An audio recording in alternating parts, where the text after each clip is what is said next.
Hello, humans! It is Rob here with Not a Robot Podcast's DC Comics review show number 137, the world's greatest comic show about the world's greatest superheroes. And with me, as always, is Brandon.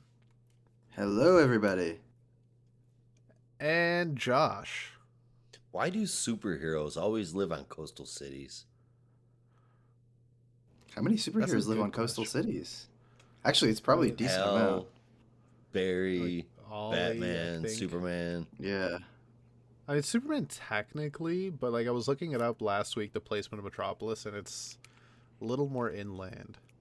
Mm. It's on Still a has huge lake water. or something. Yeah. Yeah. I don't know. Maybe it's I guess so most they of the could Marvel- have. It's so they could have fight scenes at a pier. Yes. Yeah, Gives the water It's the villain only something way. to do. exactly. Because there's no, as we know from video games, there's no greater temple than the water temple. Oh God. Oh God. Give me Unless you count fucking the PTSD to beating I Ocarina don't of even Time. believe that. Honestly, I played the Ocarina of Water Temple. I didn't even hate it that much. I honestly that's legit. It's just really tedious. I think that's why people hated it so much. Maybe. It's definitely not as hard as everyone makes it out to be. It's just really, it's really tedious. I felt the haunted it's- temple a lot worse. Yeah. I'll tell you, Yeah. back in the days before guides and the internet, the Deku tree was a motherfucker. Oh God, yeah. Yeah. That was freaking annoying right off the bat. God Yeah. damn Skulltulas. See, I hated the Spirit Temple. For me, that was the Yeah. bitch of them all. I was just That that was the one where I was like, okay, I don't know how much longer I can keep going. That honestly, full disclosure, and you're gonna laugh. I played Ocarina of Time, and I got to the Spirit Temple, and I got to Phantom Ganon, and for the life of me, I could not beat him, and I have never Really? beat Ocarina of Time because of that.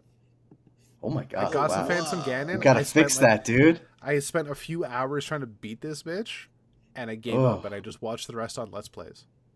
Oh no! you gotta just keep going. I know it's hard, but you can't give up. I know. That's my thing. I It's know. I couldn't get the timing right. I was like, I'm so done. Yeah. I don't want to break my controller. Oh my God. I'm so done with these Ooh. spirit orbs. Yeah, no, I hear you. Oh my God. It's that back and forth. It's so God. So that being said, if you ever want to get in touch with us and tell us your classic stories of Zelda gaming horror, send us an email to comics@notarobotpodcast.com and get us on Twitter @notarobotcomics, as well as Instagram @NARComicBooks. And if you feel like supporting us, visit buymeacoffee.com/NAR podcasts, where you can get access to our Discord server, where we're always talking about all sorts of things. I know we talked about something recently. I'm trying to think of something that's not news that we're going to mention in a minute. It's hard to say. Yeah. I'm talking about a lot of Any stuff. news?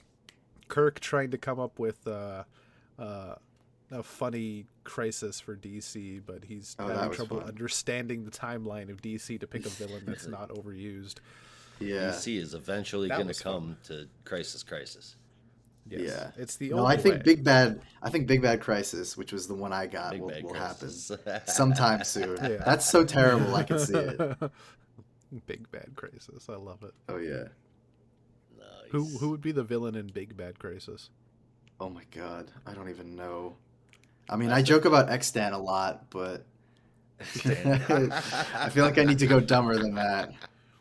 I don't know if you guys caught it when Kirk was Condiment asking, King. I'm trying to find a villain, but I can't think of one. I said you should pick Hawk, but then switch it to Captain Atom. Oh my god. Yes. Yes. Yeah. Oh. Condiment King gets the Emperor Joker's power. Oh no. That's pretty terrible, but That's that would be a big bad Bad crisis. Yeah, that would be a big bad crisis. For sure. multiverse level power and condiments. Oh Lord. I destroy the world can multiverse only with take ketchup. So much. Yeah. he get to will listen relish the or you get to- opportunity. Oh no. Oh God. I'm so sorry. It was there. Like all of the that's- advertisement for the event would just be terrible puns. Oh, it has to be. Yeah. That's one thing you guys haven't figured out about me yet is I will always pick the low hanging fruit. I have Oh no my shame God. about that. Could you It's my imagine favorite kind of it's fruit. like oh my He God, yeah. drags the Could you ladder out to a imagine fruit like tree. a really well drawn like advertisement for the event book or something, and it's just like they're trying to see if the heroes can pass mustard, and you're like, oh my God, fuck this book. And like it's all like Brian Hitch. It's like super Yeah. serious imagery. It's like it's like super serious looking, and it's just like a complete joke. Yeah. And then the one serious And video rights. Oh God, yeah. then the one serious advertisement they have is drawn by Sergio Aragonis. Oh, that would be phenomenal. That would be so phenomenal. I think we got some here, guys. Yeah, that's perfect. That's an ad campaign right there. Everyone will die. Drawn by Sergio Aragonis. Yes, yes. They just have that ridiculous Guru look. Oh God, yeah. Will our heroes catch up to the Condiment King? Drawn by Jorge Jimenez. Yeah, like it's like just beautifully illustrated, but just terrible, terrible advertising. Condiment Crisis. That's I mean, Oh my God. it's taken on a Yeah. life of its own now. Yeah. Wait, it's like oh, this will be the last time. It's like a beautifully rendered picture of Condiment King by Alex Ross, and it's like Oh God. he's relishing the opportunity to get his vengeance.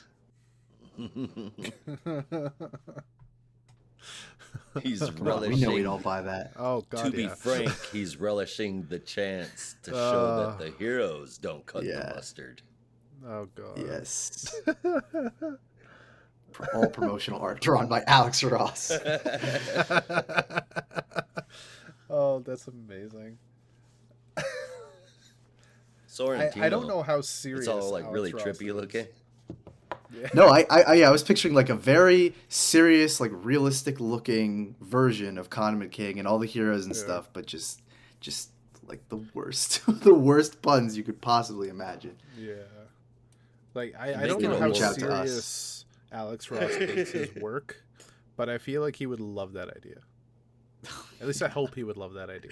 I hope so. I want to believe. Be he would all love for that it. idea. Yeah, Yeah. yeah. Oh man, that'd be great. Just the one chance, because everybody wants like that serious, awesome, realistic look from Alex Ross. But like he's got this one chance to just go crazy. Take Oh it. God, yeah, that would be great. Yes, absolutely. Draw the most hyper realistic Condiment King possible, and still Ugh. make it goofy. Yes. Yeah. Condiment King, Polka Dot Man, and the Rat Catcher. Yeah. Just like the D and F listers, just the worst of the Yeah. worst. Just the worst. And Kite Man in the back looking sad because he's not included. Oh, Yeah. yeah. Just Oh when my he's sad. wait, no. Hell yeah. But No, it would be oh my God. It would be like super serious, like the that Alex Ross drawing of Batman with like the scars on his back? Yeah. It would be like that, but with Kite Man, and it would just say hell yeah above it. And there's your ad. Like he's like looking down like very stoically, and it's like super serious, and it just says hell yeah. Yeah. And you're like, all right, Oh, I'm you know what so I was ready just to thinking? buy. you remember the ad campaign for What? Final Crisis where it was just like various images of Oh, yeah, standalone yeah. characters with Yes. the red border? A lot Yeah. like that, Oh my God. but just ridiculous. Oh my God. Yes. That would be phenomenal. Mhm. Is something to get excited for? Yeah. Coming to your shops, never. Oh, of course. Coming to your house never. Never. Oh man. So speaking of the Just show, wouldn't be prudent. was that a pun? Did I? No.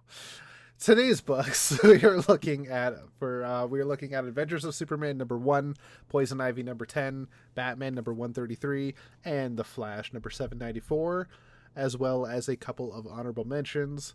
But before we get into that, This feels so scripted now because we've already been going on for like 10 minutes about stuff. what's going on in the news world with you guys? Nothing. Yeah, nothing too major. Just aside from a personal thing, I sent the pictures in Discord. But for our listeners, Rob has radicalized us into being figure collectors. I feel like re-radicalized in my case because I used to be more into them and then I hadn't really caught them in a while. But at least for me, they had a sale on one of the McFarlane figures, a grifter figure specifically, over on Amazon, and I couldn't resist because it was such a good deal. So I pulled the trigger, showed up on Wednesday, and I've been playing with it ever since. Yeah. And I won't lie, I'm playing with it right now.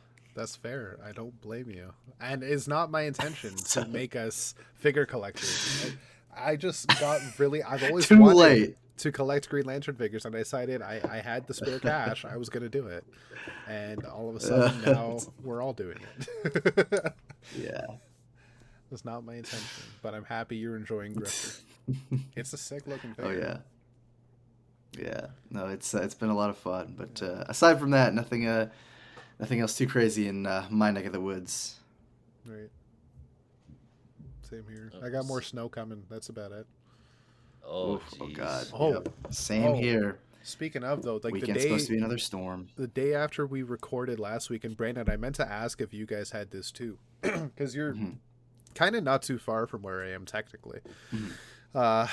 We had a major snowstorm in the Toronto area last Friday night that ended up giving us thunder snow, which I had God, never experienced before. Apparently, it's a thing that's more common around the Great Lakes areas, but even then, it's still rare. And it was just this big bolt of lightning and loud booming thunder that struck across like a good chunk of the sky. Like I may be a good, at minimum on a good day, 30-minute drive from downtown Toronto on the highway. If I were to take residential, it would be like an hour and a half drive. And I heard it from downtown Toronto. Jesus, from where I live. We like did not get Epicenter anything. CN Tower. Oh my God, yeah, we did not get anything that intense. We did get some snow, as I think most of the Northeast did, but thunder, snow, no. Yeah, that sounds it was like a wild. Oh my God, yeah. It was an experience. Like it. I'm not afraid of thunderstorms. I love thunderstorms, but this one kind of scared me. Like, what the hell is going on? It's like snowing. apocalyptic. I had a few of those growing up in Michigan. Yeah. They are Sounds like something to behold. To get into the wonder if spirit of the there's- weather, it sounds like we need to read Final Night. Oh hell yeah. Or endless winter. Just to remind yourself that no matter how bad you have it, it could always be worse. Exactly.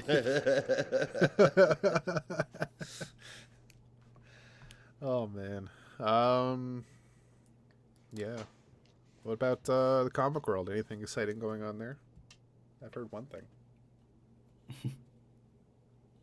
Kyle Rayner has a White Lantern Funko Pop. Yes. Yes. That's about all I got this week, my The man. figure talk.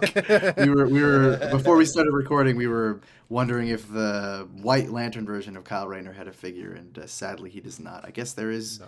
You said it was a con exclusive. There's one with Hal Jordan as a White Lantern from Blackest Night. back when DC they were doing the Universe Blackest Night line. Classics. Yeah. There's a but con sadly, exclusive no Hal Kyle. Jordan of every Lantern color. Oh, seriously? Yeah, I it's gotta look very this You up. annoying. you can get the White Lantern Hal Jordan from DC Universe Classics on Amazon from Mattel, $38 right now. Yeah, I saw that. I want an orange lantern, Hal Jordan. That'd be sick. An orange Just to lantern Hal recreate Jordan. that one cover. Yes. Oh my Yes. God. But you need the orange lantern. That's the only thing. Yeah. Oh yeah, here it is. SDCC 2009 exclusive. Oh my Lord. Yeah. That price. Right? Yeah. I've been a fate. Ooh. Oh, I know. Oh my word. Yeah. Wow. If Anyone I got a were time machine? millionaire. Yeah. What bugs me the most is my first con was in 2009, and I never saw those. I didn't get any con exclusive Hal Jordans. I just got each individual color of the lantern rings because they were giving them away at the DC booth. Yeah.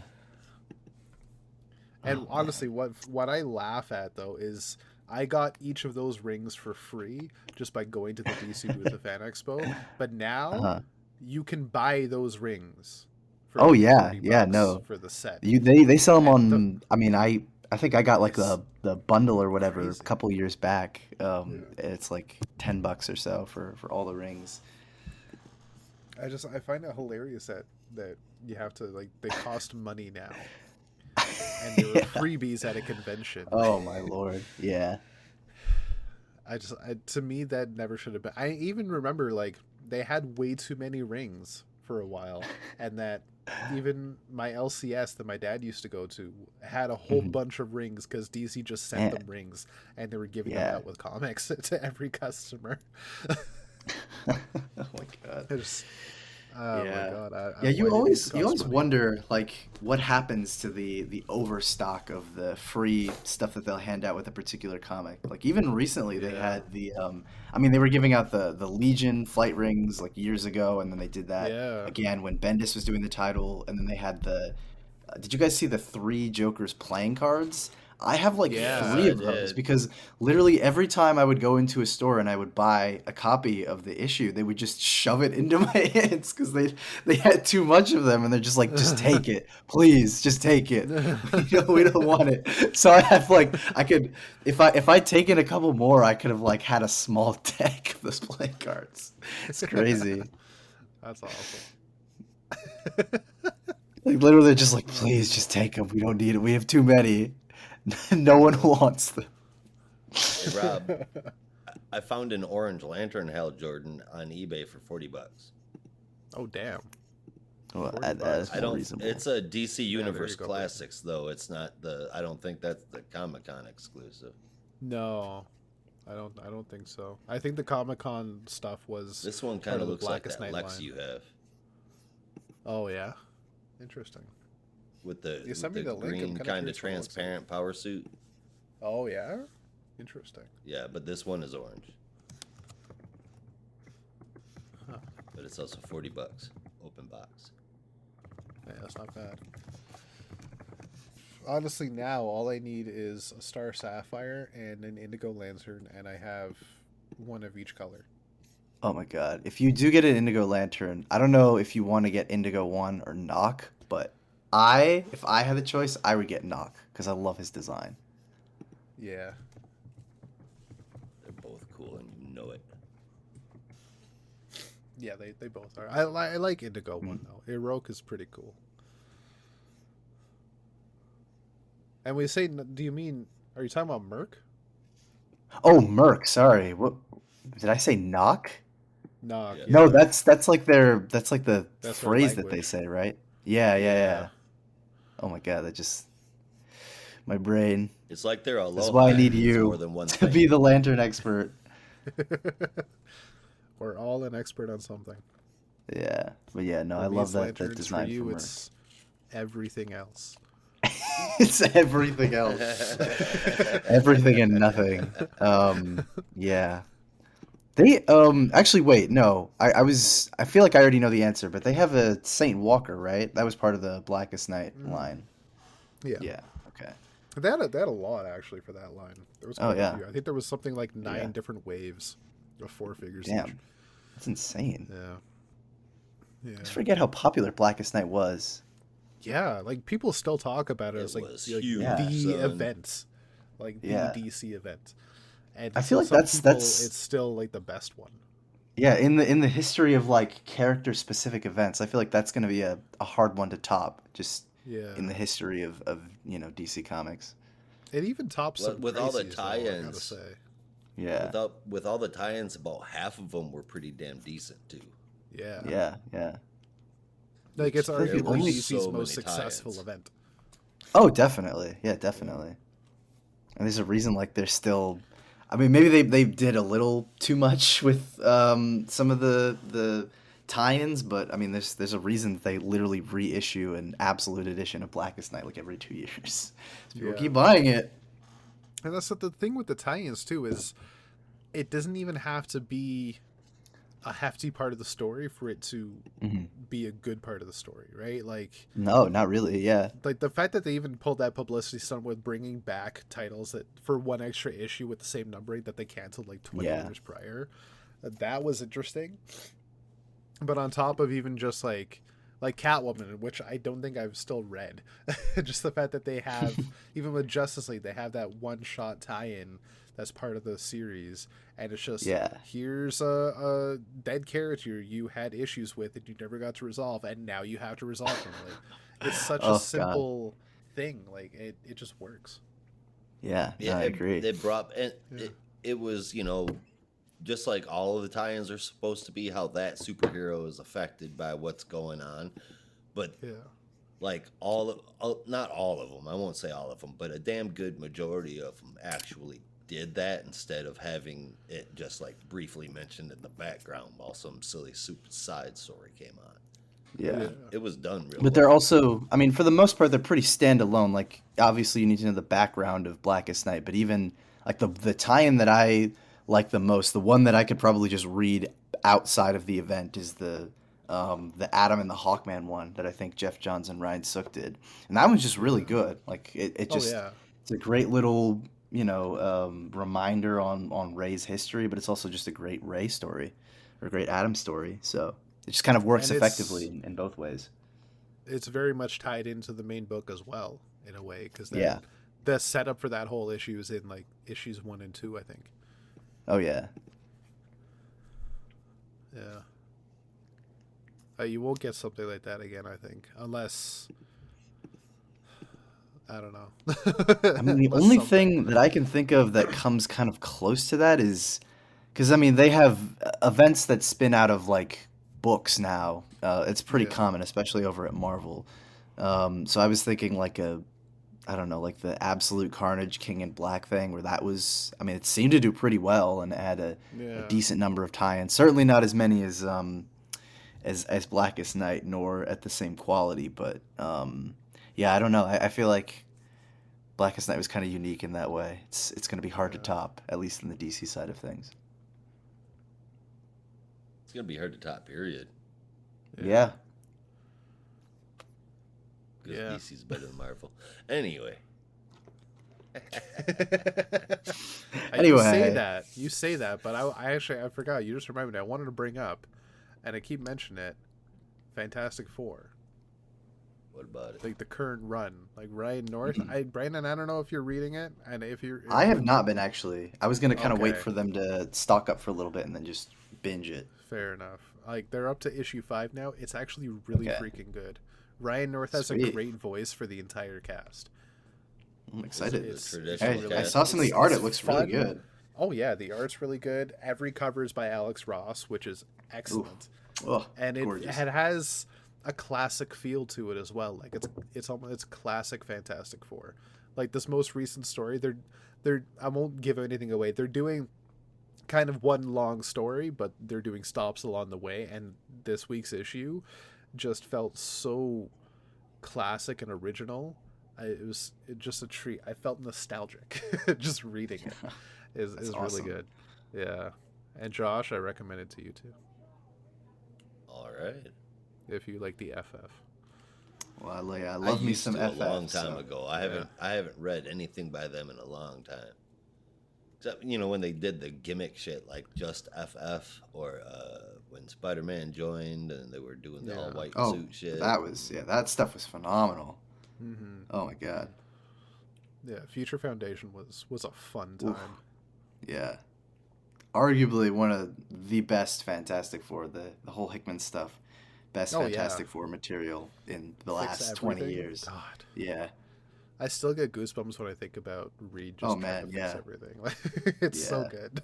That's why I was like, I got because I have like most of the run in the trade, but when I first started it, I like just kind of randomly picked up issue 570, which is the start of his run, and I held on to it because I was like, oh, one day I'd just love to get this signed, and I did, and it was Yeah. so cool.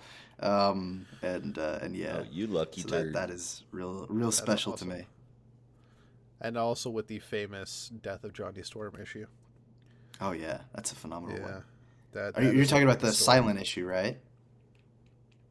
I think it was no. I think there was. No, I'm not talking. Maybe it's not that one because I could have sworn there was some Okay. dialogue in that. Well, I think because there is a silent issue that happens after Johnny dies, and Yeah, that's a so really great that's one too. yeah. But I'm thinking even though the one where they're doing the countdown from 4 to 1, and then Yeah. Oh at yeah. the end, Yeah, yeah, that's part of it. yeah, That's a and then great at the arc. end, yeah, it's fantastic. Yeah. It's just wild.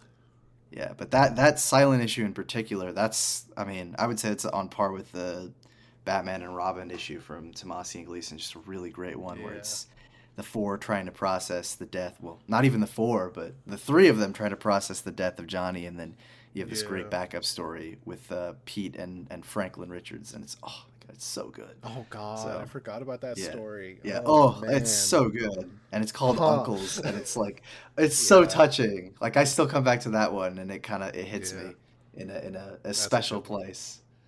Hmm. Shit, man. Yeah, no, that's a fantastic story. God, I want to go I'm find glad that you guys issue now. I mentioned just it. want to read it. Yeah. Oh man, it's so good. So Yeah. good.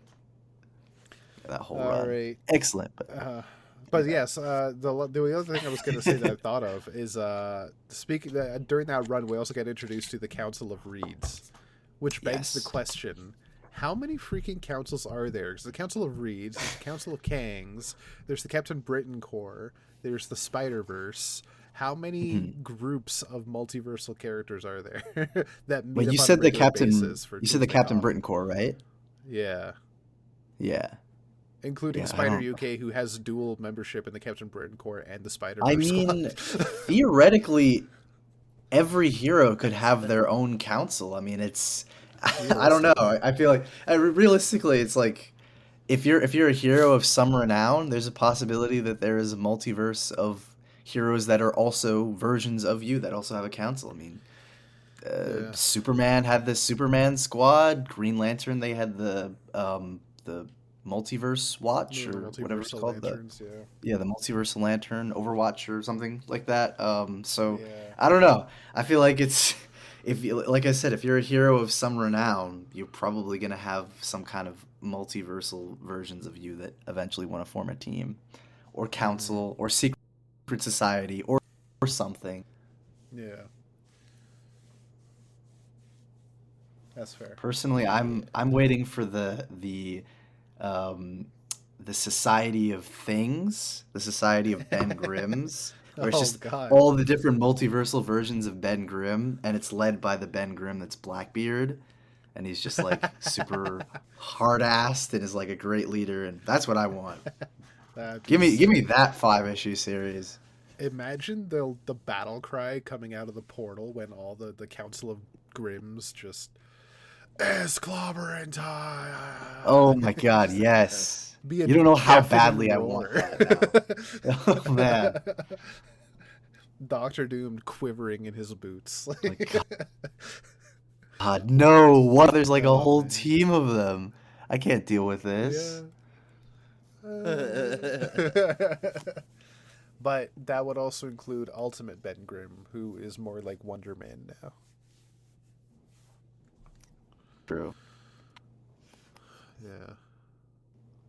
I don't know how you felt about that. I thought it was interesting.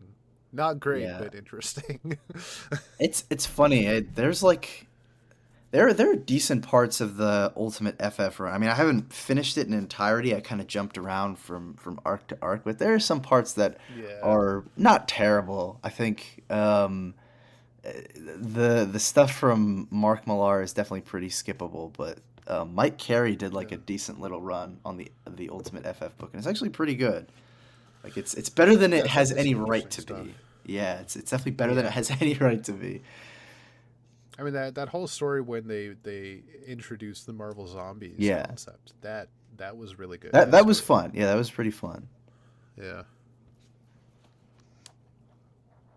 Because Yeah. it's well, it tricks you if I remember correctly. Because it's like you think Ultimate Reed is gonna meet like regular 616 Reed, and then we find out, yeah, he's a zombie and he's horrible. Yeah. As zombies Yeah. tend to be. Yes, as zombies tend to be. Exactly. I mean, I don't know. I don't want to And like that. stereotype or anything. I'm sure there are some nice zombies out there, but in my Yeah, experience. you know Yeah. what? Actually, Warm Bodies is one of my top 5 rom-coms. Yeah. Yeah, so It was let's really good. let's not stereotype zombies if we can. Yeah. I mean, if you Good think point. even Good in point. Marvel Zombies, Peter Parker, he felt really guilty every time he ate Oh my somebody. god. Oh man, I don't want to do this. Yeah. And I'm like so he'd ashamed of finish myself. eating somebody and go, "Oh my god, what Oh did I my do to Aunt god. May?" You know, when you say it like that, I almost feel bad for him. Almost. Almost. Not quite. Yeah. So that's enough Marvel talk. Brandon, you got news? Well, it's funny that you say that's enough Marvel talk because my news is a Marvel book. It's a brief announcement, but it just dropped yesterday, and it's sort of related to some of the stuff we've been talking about. But that is that they will be relaunching the Hulk title this coming June. And before you start groaning and moaning, I think this is a relaunch that is actually quite worthy of excitement because this one will be written by none other than Mr. Philip Kennedy Johnson, who we're definitely pretty excited about over here on the show, with art from Nick Klein, who's fucking incredible. This guy's art is off the chain. And I don't know how exactly they ended up teaming together, but who cares? Because they're trying to, bring the horror back to the Hulk title, which I think is exactly what it needs, given the recent run did not do that. But we don't have to get into that. But it's drawing most of its inspiration from the Al Ewing run, which I think has been the most successful Hulk run to date, and is really trying to kind of follow in that same vein, which I'm super excited about. So I immediately sent that over to the Discord, and we started speculating and chatting about that since it was pretty exciting. But yeah, I can't wait. June can't See, come fast enough. Yeah. I'm not all that happy about it. The idea of Philip Kennedy Johnson writing a Hulk book is pretty slick, man. I'm not gonna lie. I think he'd do a great job. But if he's over there writing a book at Marvel, it means he's not writing a book here at DC. And if he could write two at the same time, there's no reason for him not to. Well, Just a I little bit You of still selfishness have to going look on forward there. to his John Stewart book. yes, we have John coming out. Stewart, and Sup- I supposedly in have it October. I have it on good authority because he said at the Superman panel at New York Comic Con, and I talked to him at his booth that he's not leaving Superman anytime soon. So he will be there for the foreseeable future and will not be leaving. But I was very adamant about that. I was like, after Werewolves, you're not leaving this book, right? And he's like, yeah, no, I've got plans. I was like, you better fucking stay. I mean, I didn't say that, but I was thinking it. No, you should have. You should have I said would it. like I to should see have, him but I write didn't. A Dr. Fate book. A Dr. Fate? Oh, man. Yeah, I would like to see him write a 6-issue Dr. Fate mini. That'd be cool. Mm. Or Spectre. Or Spectre. I'd be down That for a would be Spectre cool. title. Yeah. Yeah. Something big Especially and now that cosmic. Corrigan's back. Yeah, possibly. Yeah. Yeah. Well, I'm just hoping we get a little crossover between the Green Lantern John Stewart book and Action Comics, even if it's just like cameos occasionally. I want to see that. Yeah. Oh, wait a minute. Isn't this what Jeff Johns predicted? What? Hulk and Superman are connected now? Oh God. You might be Philip onto Kennedy something. Johnson is the chosen Yes, one. you might be onto something. Holy shit. I'm sure there'll be a Simpson. reference to Superman in Hulk, just as there'll be a reference to Hulk in Superman. We have Philip Kennedy Johnson writing Superman and Hulk. We have Chip Zdarsky writing Batman and Daredevil. What's next? Oh, I know that's a tough one. Who knows? Oh, yeah. Well, wait. Well, I was hope gonna for say. Marvel's sake, and this is as not a fan, I hope Becky Cloonan and Michael W. Conrad don't start writing a Storm book or some Yeah, shit over it. Marvel. I was gonna say. I mean, I don't think they'll be taking over Batman anytime soon. But Lansing and Kelly, the Hive Mind writers team, did just do the Clayface story, and they're doing Captain America right now. So clearly, you can Oh, juggle really? the best of both worlds if you want. Yeah. Hey, get paid, right? Yeah, it's true. Yeah. We need someone to write Wonder Woman and Thor at the same time. Man, that would be There you crazy. go. Actually, I do think I mean, I don't even know if Donny Cates is still writing Thor or if he's just off the book completely, but the writer that they've had on the book recently, Torun Grönbeck, I think actually would be a pretty decent writer for Wonder Woman. I'd be interested. I mean, I don't know if she'd want to do it, but she's a pretty good voice for Thor and certain mythological characters, and seems to have an affinity for mythological characters. So it might be interesting. I wouldn't be opposed to that. Yes, bring him over and Her. bring over Peach Momoto. Yeah. Bring her. Sorry. Yeah, Is Peach that the- Momoko, yeah. Yeah. Yeah, Momoko. Yes. Oh my God! I just recently discovered her, and holy shit! I want to see everything she's ever drawn. I meant to mention it in Discord when we were talking about Peach Momoko. She actually has done some DC covers, alt covers. I meant to send them, but I completely forgot. Yeah. I But they're gotta worth find checking those out. then. Yeah. I didn't see this, but Gorgeous. apparently Peach Momoko was at New York Comic Con, and the line for her was so fucking big that people started getting into fights. So after a while, she just got up and left. Wow.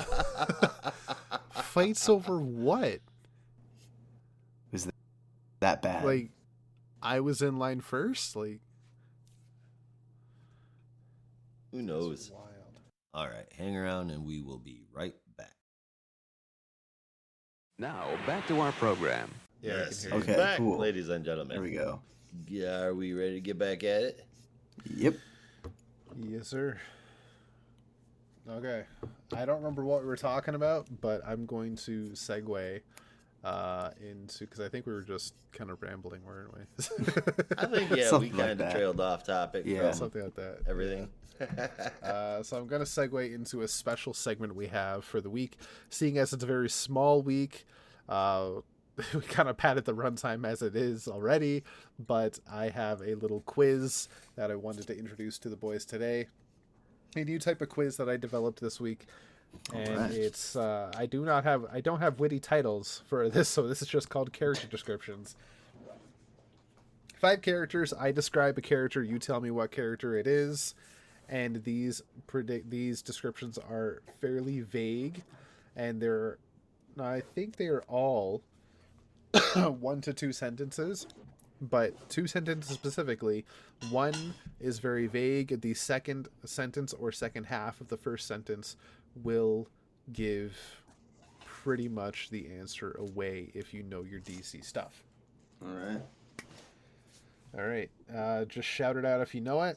First person New to phone, who get it dis? wins. Yeah. Exactly. All right. You guys ready? Let's do it. Uh-huh. All right. Number 1.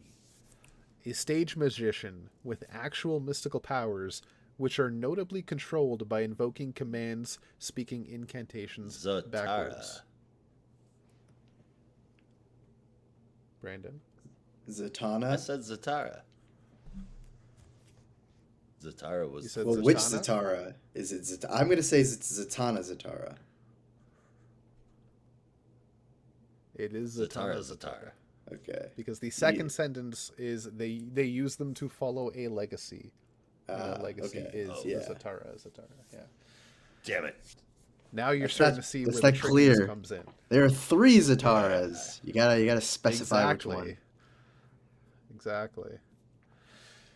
And number 2, he is an evil, super intelligent gorilla who gained mental powers after being exposed to a strange meteorite's radiation. Grodd? Gorilla Grodd. Gorilla Grodd, yes. The Okay. follow-up would be, and was created by John Broome and Carmine Infantino, just in Nice. case you started talking about anybody else from Gorilla City, or most recently, Ultra Humanite. Yeah, that would have been my second guess. Yeah. Number 3, a feline character which was scorned by a violent act now uses their passion for brutality and rage as a weapon to find the perpetrators and give them justice. Cheetah? Any ideas, Feline Ralph? character. I'm gonna say Cheetah. Are these all DC? Yes.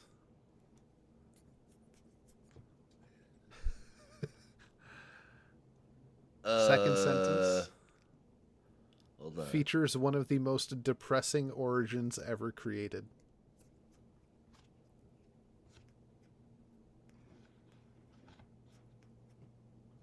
Now I'm starting to second guess myself. Maybe this was a little too vague. It's not Cheetah. I'll give you that. It's not Cheetah.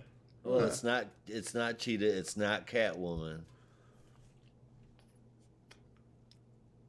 Well, feline doesn't Is necessarily. it Cheshire?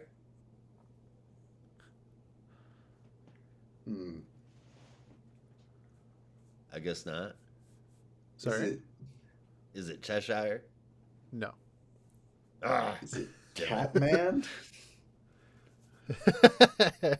No, he is pretty depressing though. Yeah. I'll give you each one more guess. Okay. Feline character. I think you guys might be thinking a little too broad, if you will. Try a little more on the nose. Okay. Run it by me one more time. A feline character which was scorned by a violent act now uses their passion for brutality and rage as a weapon to find the perpetrators and give them justice. Features one of the most depressing origins ever created. I know. You said that, now I know exactly who it is. It's Dexter. Dexter, there you go. I knew it. Chosen are specific. I knew it. Yes. Because when you said you're thinking rage. too on the nose, I was like, the only other thing it could be is a actual cat, and then it all clicked in my head. Actual cat. I should have known. There it is. And easily, if you've never read that Tales of the Lantern Corps origin for Dexter, it is so sad. Ugh. Oh, man. It hits you right in the feels every time. Yeah, that's the thing about those Red Lanterns. Like, as violent as they can be, you read their origins and you're like, yeah, I can't even fault you for it. I would be that violent too. Bleez's origin makes me angry. I know. Like, I want to kill every Yellow Lantern after Yeah, that. seriously. Yeah. Imagine having your wings ripped off like that. My God. Yeah. Okay, number 4. This might be one of my favorites. A character tied to religion, they use their holy power to mete out justice in a swift and bright fashion with their flaming sword in hand. Azrael. No. Excuse me? Second sentence. Then Asmodeus. No. Oh, also, It's not Asmodeus. They can fly. Asmodeus. Zoriel. Yeah, Zoriel. that's that guy from JLA. Yeah. I couldn't remember, and honestly, I was so happy when I found out that he does have a flaming sword. I had to look it up. Yes, he does. Oh, this is gonna be so good. Oh, God. All right, and number 5. I think you guys are fairly tied up I here. just went back and reread something with him in it. I'll be damned if I can remember what it was. That's the only reason why I couldn't. I was sitting there thinking Zoriel the whole time, and Asmodeus kept on coming out like, wait, no, that's not right. Well, that's probably because, we read those characters back in Day of Judgment. Yeah, that's what it was. And I think Zoriel was featured recently in something, wasn't he? Was he really? Like in the past 5 years or so? Maybe. That's one of those characters that I could feel be like wrong. just might have been completely forgotten. Just kind of pops But, up. I don't know. Yeah, I wish I'd come back, but who knows. All right, number 5, last question. Excuse me. A would-be hero that trained with Batman to gain the skills necessary to fight crime wherever it pops up. Ghostmaker. Okay, as Ghostmaker. Maybe that wait, was a really? little easier than I thought it would be. Oh, wow. Yeah, That wasn't I thought that was going to be even on my mind. very vague because there were so many people that trained with Batman. Yeah, I was thinking that too. Yeah. Yeah. The next sentence was going to be they occasionally have a penchant for killing. Ah. It was a Ghostmaker. Yeah. I smelled And I was it. I on mean, my that could to kind go of to, fit like, Jason between Todd Ghostmaker and too. Jason But Todd. yeah, I was gonna say, I was expecting that to be. yeah, Yeah. All right, that's the quiz. Russ. Glad you Nice. guys. I hope you guys had fun with it. I did have fun. Yes. Who won? Yeah. I won. Rob won. He Let's needs see. Are we tied? I don't know. Definitely. Okay, so Josh, There was definitely one that we did not get. both of you. Yeah, you guys did tie. Yeah. Yep, 2 and 2. There we Yeah, go. because Brandon Yeah. got Zatanna and Dexstar, Josh got Zoriel and Ghostmaker, and you both got Grodd. True. Yeah. Just Damn. for the record, Ultra Humanite isn't a psychic ape. He's a super smart dude that put his brain in an ape. I didn't say psychic though. I Mhm. did say mental powers, but like that could be taken a different way. Yeah. Fair Yeah. enough. All right. Fair enough. Yeah. Yeah. I'll definitely come up with some more of those. Nice. Actually, I had a blast going through the superhero the DC character wiki and just looking at characters. Some I'd never even heard of, some I forgot about. And that's also how I came across that that image of Guardian that looks almost exactly Like that Captain one image America? of Captain America from Yeah. Avengers. Yeah. Oh my Of course, God. both drawn by Jack Kirby. But Yes. fun fact, while Captain America came out earlier, like months, less than a year before the Guardian, that image of Guardian is like 20 years earlier than that image of Captain America. There you go. Yeah. Now, if you want to see a Jack true Kirby knew Captain what he was doing. America, yeah, if you want to see a true Captain America ripoff, look up Fighting American, which is actually a Jack Kirby creation, but it's literally just Captain America. There's a funny story attached to that. That sounds familiar. Is that Fighting also a American. Marvel character? No, it was like Atlas or something like that, or Charlton. I don't remember exactly, but it was literally just, yeah, it was literally just like, oh, we don't have Captain America anymore because the copyright belongs to Timely Comics. We're just gonna make our own, and they did. So Joe Simon and Jack Kirby made basically the same thing, except slightly different, and they Wow. called it Fighting American. And it's very funny. His costume looks almost exactly like Commander Steel. Yeah, I know. Oh man. That's wild.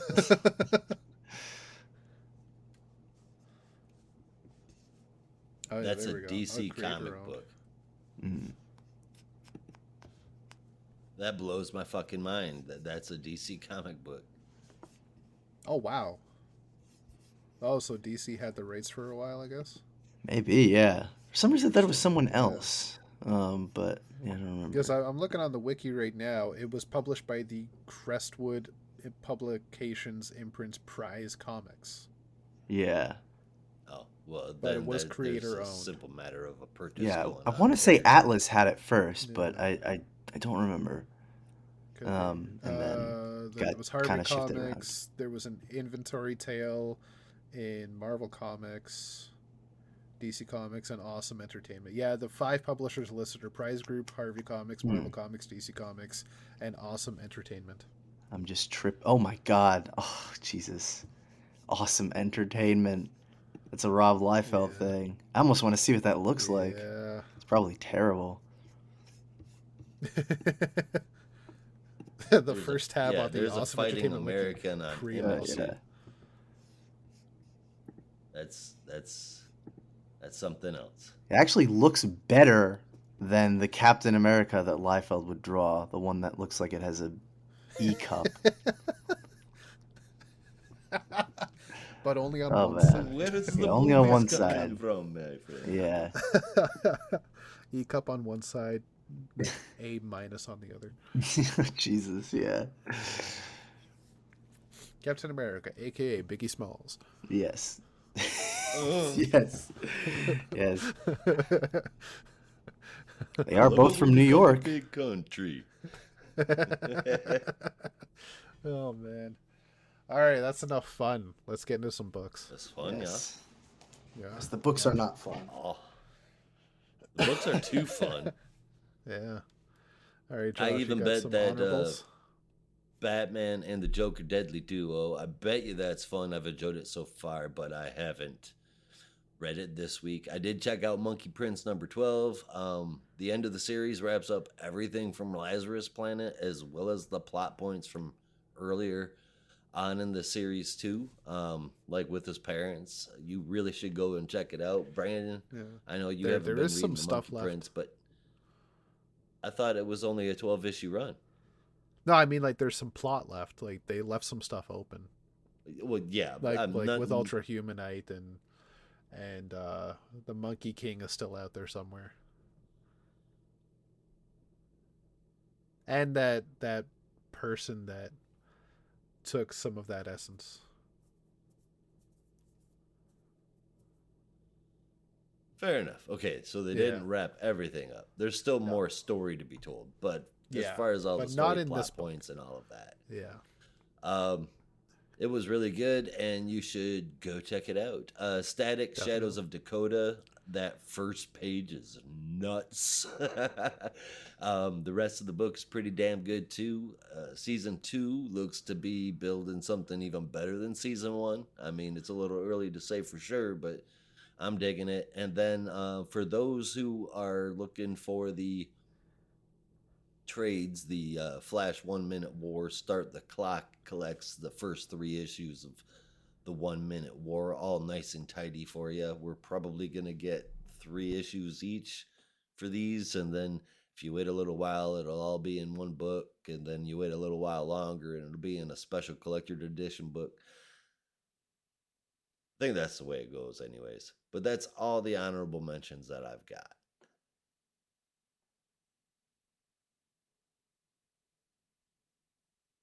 And we don't have any quick bites either.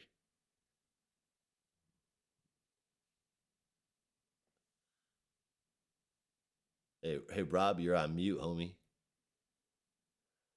Everybody forgot about that. Yeah, that's right. We have no quick bites this week because we only have 4 freaking books. It's definitely a small week, but lots of good books. I gotta say, lots of interesting Good stuff books, in our but honorables there. Also quick. Yeah, and we're gonna see just how quick closer to the end of the issue or closer to the end of the show. But first, we're gonna shine our spotlight over onto our number 1 of the week, Adventures of Superman John Kent number 1, and Brandon's gonna fill us in on that My iconic issue. pleasure. Yes, this is Adventures of John Kent number 1, the countdown to injustice or road to injustice. I don't know. The cover and the interiors are very confused. They haven't been speaking to each other. But this issue is written by Tom Taylor with art from Clayton Henry, colors from Jordi Belair, and letters from Wes Abbott. The multiverse is in danger yet again. Surprise, surprise. And this time it's the Supermen across the multiverse who are in the most danger as, for some inexplicable reason, Ultraman is going on a murderous rampage through the multiverse, killing as many Supermen as he can. Over in Earth Zero, where it seems that the trouble has not quite found them yet, John Kent is enjoying some nice downtime with Jay before he is called into action by a sudden storm of satellites that are falling from the Earth. He does the best that he can to stop as many of them as he can, but realizes quickly that he just won't be able to get across the world in enough time. But fortunately, it seems like someone else is doing his job for him. All she's got. Yes, and as he eventually approaches Germany and makes his way towards the last satellite that's falling, he is quickly intercepted by none other than Mr. Val Zod. Yes, our old friend Superman from Earth 2, the New 52 Earth 2 to be exact, for anyone who read that series. And Valzad in particular is there not just to enjoy the sights of Earth Zero, but because they have a mission, one of the most incredible importance. John, of course, is naturally a little skeptical, which is why Val called in an old friend, someone who he knew could corroborate his story, and that is none other than Mr. Terrific. They arrive all in Smallville, where Val breaks down the scene along with the Earth 2 version of Red Tornado and forms the Kent family, which is really just Lois and John, given that Clark and the others are off planet right now, and inform them that someone is going across the multiverse and killing Superman, and that John is seemingly the only person that can handle them because they have some kind of special device that allows them to hunt down Clark Kent across the universe. And when Lois, who is naturally suspicious of this whole affair, questions this red tornado in particular, this red tornado reveals that she has firsthand experience of what it's like to lose a Clark Kent and does not want to see this universe's version lose her Clark too, because yes, this red tornado is none other than Lois Lane. And she has a mission for John to step into the multiverse and face his worst possible enemy, which, of course, Rob jokingly mentioned is Bendis and our good friend Dan DiDio. But yeah, no, this is a pretty solid issue.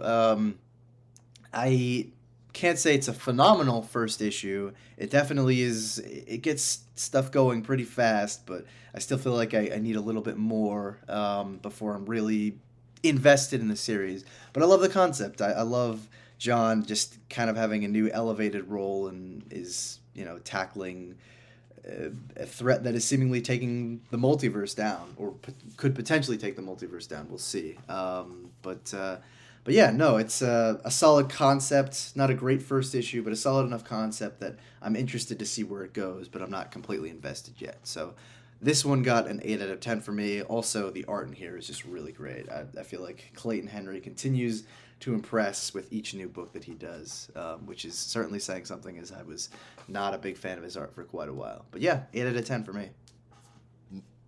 Me either, man. I was not a Clayton Henry fan for a long time, and it was like you could almost bet money on it before you opened that book up that those people were going to have some long ass foreheads.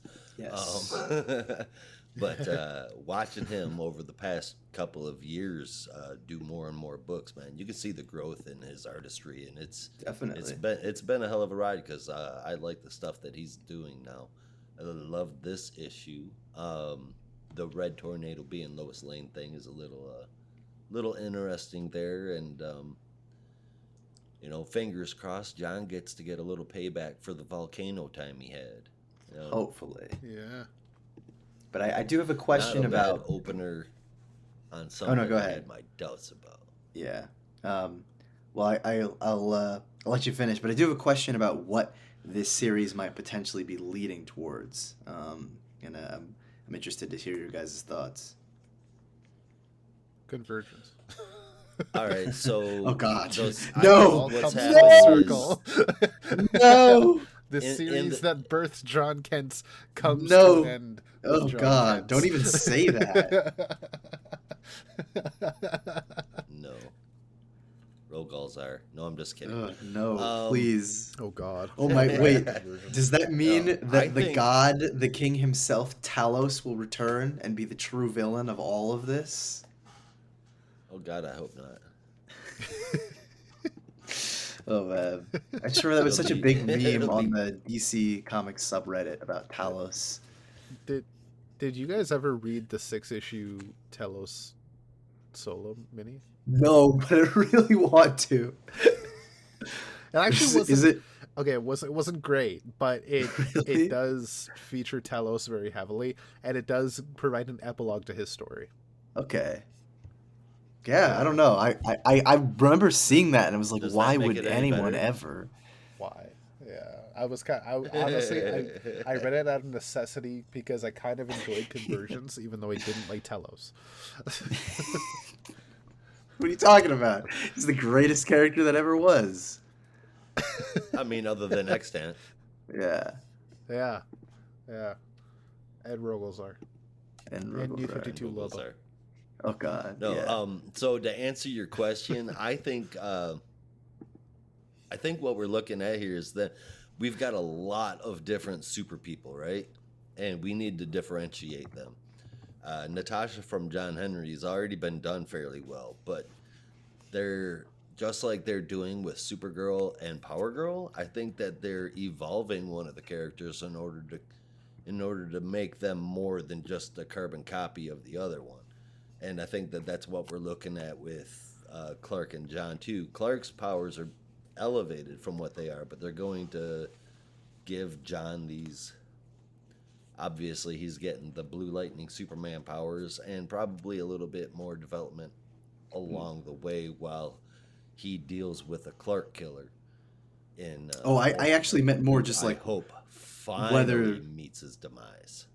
whether this series might lead to potentially another book or event or something, because the book is called Road to Injustice, and it reminds me of other books that are usually called Road to something, Road to Aquaman or Yeah. whatever, which usually is Well, another book, another kind of look at the storyline. font. And I'm wondering if this isn't going to lead to an event that would potentially be called Injustice, or a book called Injustice, or something Look like at the that. font.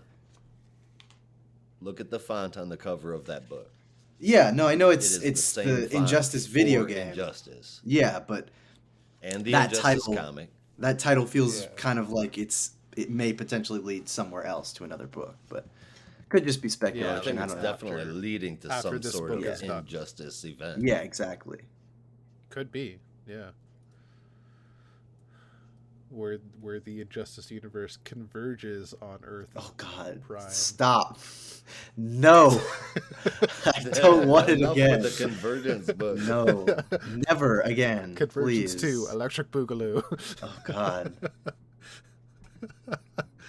Oh man. Yeah, the funny thing is, like, that I was supposed to undo Crisis on Infinite Earths or something like that, Yeah. and then literally like It was 2 very years or 3 vague. years later, they're like, "Oh yeah, the multiverse just doesn't exist, or the infinite multiverse just doesn't exist." It's Yeah. like, what the? But Convergence, it's like, I don't know. I Bye, don't know. Felicia. Because like 5 people read it, and Yeah. half of them are here. No. Okay, Okay. DC knows that nobody cared about Convergence, so they But, just like, even they just ignored Yeah, what happened. real talk.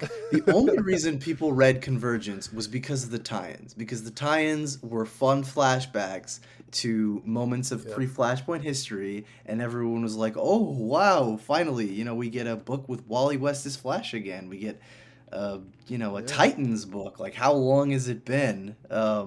But no one cared about the main event because it was terrible. Hey, I cared being an avid Earth 2 reader, and honestly, like Power Convergence Girl was Hunters all the heavily way. tied Yeah, into it was heavily tied into the Earth 2 story. yeah. And I Well, was then they had like heavily invested into the Earth 2 books. So like I Yeah. enjoyed it for that. I enjoyed it as like Earth 2 season 2, yeah, that's fair. but not for Convergence. Like Mm. yeah. Though it is notable for like a few interesting things like you mentioned with the tie-ins, and then a plot point that has been left open and never touched on again. Parallax is out in the multiverse somewhere, still alive, but Yeah. also bringing pre-Flashpoint Clark and Lois to the main universe and giving us John Kent. It's true. Yeah, Like Which that was, all wouldn't have happened if Convergence didn't happen. So it was a pretty it solid is. time. It is. Yeah, it's notable for at least a couple of things, even if the main story was kind of dumb. But Kind of pointless. But Talos. yeah. Yes, but There we go. Telos. That's the crisis. That's the crisis. Telos. crisis. We That's have what I'm Talos saying. at the- Telos is the greatest character in the DC universe. It'll be a triad of terror with Oh my god. with Talos, Extant and Talos, Condiment Extant, and Condiment Yeah. King. See, now I mean, I don't want to read it, but now I do kind of want to read the 6-issue series just to Yeah. see. Yeah, I can see was for gonna myself. say the next Somebody crisis write it. would be Extant again as the main villain. Then in the last Oh, issue God. was retconned to actually just be Telos. Yes, it was Telos Yes. all along. All along. Yeah, and he would have got away with it too if it wasn't for those meddling Earth Twoians. Exactly. But for the first half of the book, it's like Tropic Thunder, where Talos is pretending to be Extant, but Oh, Extant God. is going by the name of Zorn, like from the From X-Men? X-Men. Yes. Thus begins the secret crisis. Oh lord. Oh man. That God when damn, that we reveal gotta write some of happened, this it shit made me down. mad. Just a side note. Oh god, yeah. Yeah. As far as Adventures of Superman goes, I gave that an 8.5. excuse me. Excuse me. No, no. Or I'm sick. So, as I've already mentioned, Earth 2 readers will really enjoy this. Um, if you were not an Earth 2 reader, the last page will very much surprise you, and it's a well earned surprise, I think. And if you didn't read Earth 2, go read Earth 2. It was actually a very fun read. Very cool setup for this issue. Really feels like a classic Tom Taylor tale.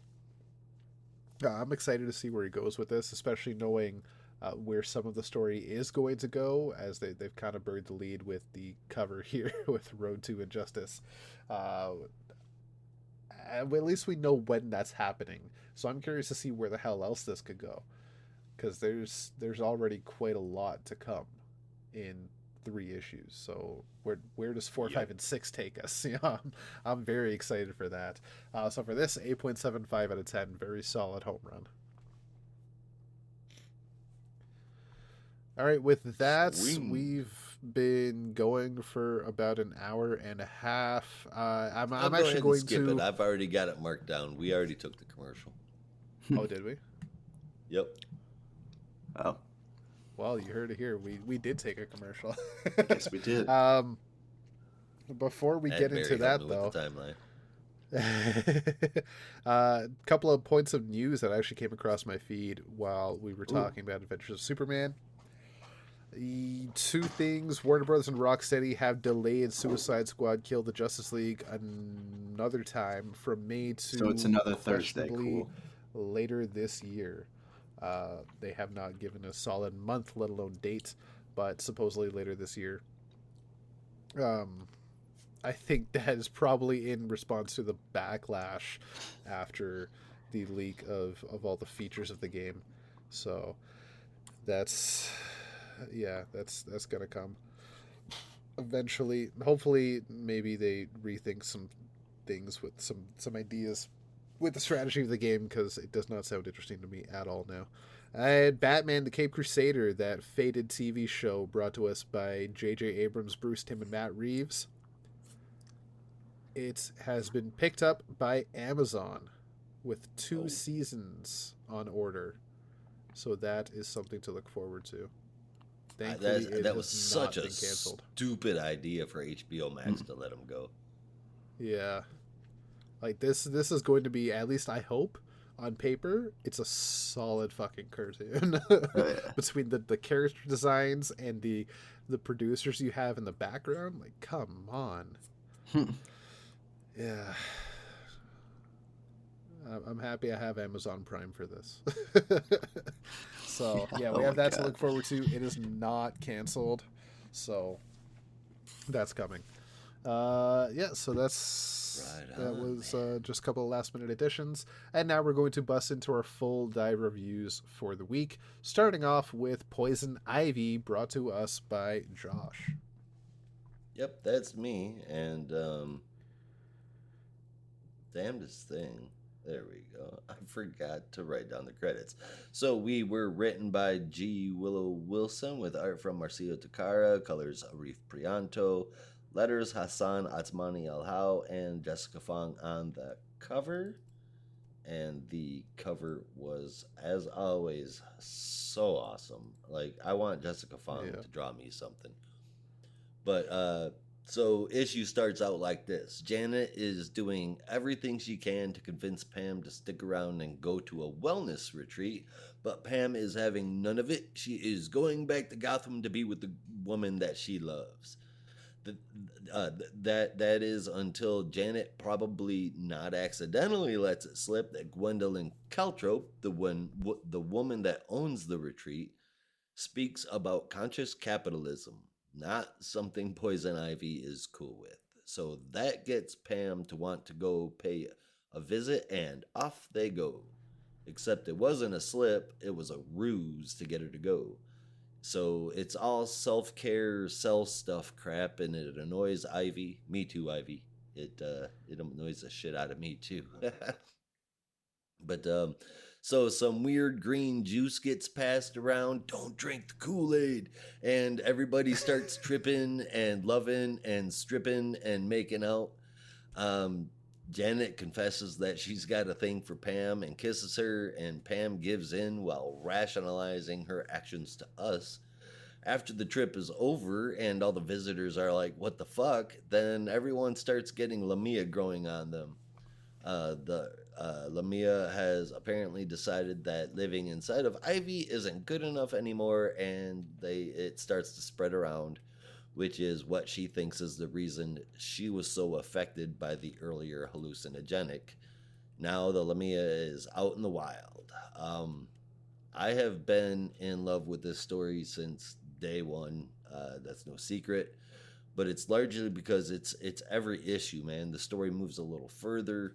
It keeps me interested. There's always another fucking page to turn.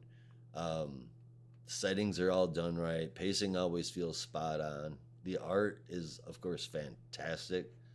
I don't. You would have to have very specific kinds of tastes if you to not like this. But Yeah. it what a hell of a way to end it, and I give it a 9 out of 10. That's awesome. Yeah. Agreed. It's a very, very interesting setup for the Once Upon a Time final arc. It's crazy to think that we have more to come, and you can kind of see how G. Willow Wilson may have plotted this to be the end of the story, and now all of a sudden there's a lot more tale to tell. So I'm excited about that. Uh, I'm curious if maybe, because I know we talked about this early on in the run. Will the Lamia spores actually succeed? Is this going to be somewhat the end? Did G. Willow Wilson plan for this to be an ending tale for Poison Ivy, or now that we know there's going to be more going forward, how's this going to fare out? So, this could go in any direction, in my opinion. I'm excited to see where it goes. As for this issue, it is a setup issue to me, so not as interesting as everything else is going to be, especially being 10 of 12 technically. So for now, 8.25 out of 10, but I'm very much looking forward to issues 11 and 12. Definitely. Yeah, I'm right there with you. Just another solid installment in the series that's really just been firing on all cylinders since the beginning. It's had some moments where it dipped a little bit, but for me, it's been right back on top with these past couple issues in particular. Was not expecting to see Gwyneth Paltrow in my Poison Ivy book, but all right, sure, why not? Okay. But yeah, aside from that, it's fun, and I mean, I expected this sort of melodrama love triangle angle with Pam and Poison Ivy and eventually Harley. So that's no surprise, but I can excuse it. It's not terribly cliched. It's believable at least, and I think that for me is what makes it not quite as annoying. So yeah, this was just another solid installment, and I'm looking forward to seeing how potentially all this is going to wrap up with 11 and 12, but continuing on into issue 13 and moving forward. And I know I've lost Rob because he's playing with Kyle Rayner right now. But I gave this one an 8.5 out of 10. It's just, I looked over and I saw it and I was like, dude, I don't even blame you. But no, I gave this an 8. I gave this you to be playing with Grifter right now. Look, I'm not gonna lie to you, I am. But no, I gave this an 8.5 out of 10. Oh man, I have cool poses for Green Lantern Kyle and 90s Kyle. I needed a cool pose for Blue Lantern Kyle. It had to happen. It's important. It's important. Exactly. Yeah. I love that. I got to show you the pose for 90s Kyle. I'm very proud of it. Anyway, so that was a bunch of Batman characters. And now we're going to get into a bunch of Batman characters. Kind of. The jury's still out on that one. This is Batman number 133, brought to us by writer Chip Zdarsky with pencils from Mike Hawthorne. Not Mike Mothorn. Inks from Adriano De Benedetto, colors from Tomomori, letters from Clayton Cowles, and an always fantastic cover from Jorge Jimenez. we open on a very roided out Riddler with a very, I can't quite remember where I saw this version of Riddler that had the question mark painted on his face. I think that was like an Elseworld story somewhere or like a video game, but very Yeah. much like that. But this time he's all red instead of green. Just looks weird. Freaky looking. But also makes me wonder why the hell he picked green in the first place. That's kind of weird. Very odd. Yeah. Because it's Why- one of the It primary complements bad his guy colors. eyes. That's it. Yes, those pale, soulless, pupilless eyes are Yeah, complemented by the color red. of course. He's still All wearing right, the purple. so that is true. He's still wearing Yes. purple gloves and a purple tie, It's one of the and it's that one of famous the bowler hat. one Of one of course. the two primary villain colors, green and purple. That's true. Joker, Lex Luthor, apparently Boy Riddler, Thunder, like I called from the very beginning. Boy Thunder. Yeah. that honestly you called it. That was the dead giveaway, was the color scheme for his suit. Oh yeah. Man. Damn Now that I right. think about it. Yeah. I think there's even some Marvel villains that have green and purple, but I can't think of Mysterio. Mysterio, And, that's right. The Doctor Doom technically, swords. but What's no his purple. name? Wait, no, not swordsman. It's someone with a sword. What am I thinking of? Hulk. Are you thinking of Swordsman? No, wait. It's or maybe who am I thinking of? Maybe it's Diablo? I don't know. No. No, he's like Diablo, purple and maybe. green. That's a DC I have no character. idea. Doc Ock's classic suit. I know he had a green like bodysuit, Yep. but did he have like a purple Green belt or something? bodysuit and his gloves and his boots were purple. Well, the His classic vest was- Diablo design was purple and green Oh, from okay. Fantastic Four. I think that's what I was thinking. Oh, I Right. thought he was talking about Doc Ock. Maybe. No. Yeah, but like Doc Ock is. The speaking of Fantastic Four villains, the Wizard, maybe. Wizard, yeah. Yeah. Enchantress. So yeah, no, that's Catwoman. Enchant, yeah. Mhm. Catwoman. Catwoman had a red and Oh had yeah, a oh green yeah, and it was all purple, purple. outfit. She had the- for a yeah, the while, purple and black. for a while. Yeah, I always forget about that. And she That had the classic green suit. dress outfit. Yeah, Yep. a heck of a color scheme. just to pick can't get for away from a it. cat motif. Excuse me. Anyway, Yeah. speaking of color schemes, Riddler, but red Riddler, if you will. Red Riddler. He does look Riddler. really angry. Red. It's the Riddler. Which I will again take this as my theory that this is actually hell is in theory still. He is interrogating a kid who is kind of interrogating. He's giving him riddles, and if he doesn't get them right, something bad might happen. Which we don't exactly know still what that could be, but they're going to fix him in Arkham, whatever that entails. We still don't entirely know, apart from the fact that Judge Dent decides to kill people in the basement. But they are interrupted. The Riddler, and the GCPD are interrupted by none other than the Bat-Man. But they are not prepared for Batman. As he is very much prepared for these people, as he knows them very well, seeing as he has been doing this for at least 15 years. He knows the Riddler very well, and he knows the superstitious cowardly law. I was going to say crimson. I gotta get red out of my head. The superstitious cowardly lot that they are. It very much is, because even in the next page we see Red Mask talking to Selena Kyle as she reveals that it is actually a Batman and or it is actually Bruce Wayne now plaguing the crime of the world, dressed up as a bat for some stupid reason. And as she reveals that he has taken out the Riddler, and as Selena begins to question Red Mask's motives, he super speeds around her and punches her in the face twice. As maybe I missed this word bubble the first time I read it, but now I'm reading it again. And all week I'm just going, what's Road Dogg's intro, Josh? Oh, you didn't know? Oh, you didn't know? No. Your ass better call somebody. Didn't you know? Yeah, I just read that where he goes, "Didn't you know?" And that's all I hear is Jesse James. Yeah. Sorry, that was a little wrestle break for you. So he punches Selena in the face twice with super speed punches. Very curious. And basically commands her to bring him the Batman. But knowing Selena Kyle in any universe, she does not take that lightly, and she's not going to take those punches sitting down.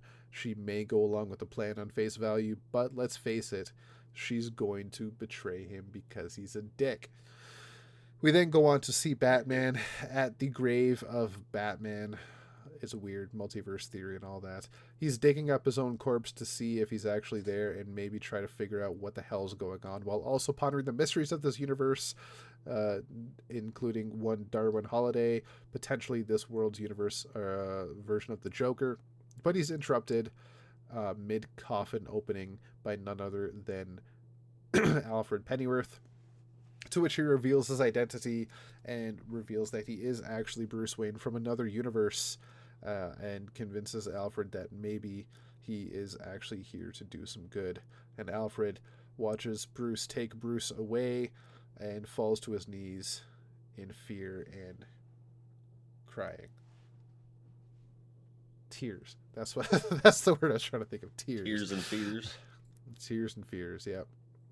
Like So back at their possible home base, whatever this may be, with Jewel, Batman is running a scan on the corpse of the deceased Bruce Wayne to figure out something about what's going on, why he's there, who this is, how he's dead, and why he has no eyeballs. But he does find out that this Bruce Wayne is actually has traces of multiversal energy on him, which is very interesting, meaning this is possibly a Bruce Wayne from another universe as well. So that's some questions. But just then, the GCPD has cordoned off the block and surrounded the building that they are within, led by Judge Two-Face. I want to call him Judge Two-Face because it sounds better, but Judge Dent himself, Judge Dredd himself. Ooh, I like that. Judge Dredd and the Riddler. I like that. I'm just a name master today. That's awesome. Judge Dredd and the Riddler. Love it. So the new Batman, Bat-Man, goes out to face Judge Dredd himself, telling Jewel to get away and get all the residents of the building out. And he's off to get some answers. Using his skills and some tear gas, he takes out each member of the police force instantly, and then leaves himself to face Judge Dredd personally. Knowing how to fight a roided out Bane type character, he does his best to put the pain on, but knows he does also have to take some hits, and in true Empire Strikes Back fashion, wraps a rope around his legs, pulls it, and a car falls on him. And then punches him in the face with, "I am justice," because he's Batman. How else will you say it? And then he proceeds to beat the shit out of Judge Dredd right in front of the rest of the police force. And without a beat. yeah, and then the police just decide to run away because what the fuck, man? This guy in the back costume is beating the shit out of our roided out police chief. Like, what the hell are we gonna do? Yeah, time to bail. Yeah, exactly. So he's questioning Dent about Darwin Holiday, but he doesn't know anything, as is said by Selena, who is watching from a building off to the side in the rain. To which she says, "Look, I know who you are. I'll give you the information I have, but I don't know much. Let's work together and figure this out." And together they go off into the underground sewers, where they will find some answers, potentially in the Arkham Caves. And that is where our tale closes for now. Shall I go quickly into the backup? Or, because honestly it's like 2 sentences. Yeah, I mean, you might as well. Yeah, go for it. So this is the Toy Box Part 3, written by Chip Zdarsky with art from Miguel Mendoza. colors from Roman Stevens, and letters from Clayton Cowles. So Tim Drake is also surrounded by Toyman and his not Dollatrons. That's Professor Pig. What the hell would these be called? That'd Doll be weird. people. Doll people, toy Something like people. that. Yeah. He's surrounded by the toy people and Toyman, but decides to duck into the shed where the captured people are, and hands out the devices to get them back to safety. As he finds out that there's actually one more hidden away, he explodes the far wall, chases after the hidden person, where he finds a toy version of Toyman, creepy as fuck, and instead saves the person before they get killed. Slaps a device on them, slaps a device on Toyman, and teleports them all back to the main world, where he is now going to interrogate, in his words, this piece of trash, and Toyman is going to get them to Batman. So that story, where I thought was 3 parts, it turns out it's actually going to be more, potentially 4 or 5 parts. Maybe as long as the Batman of Gotham storyline is going on.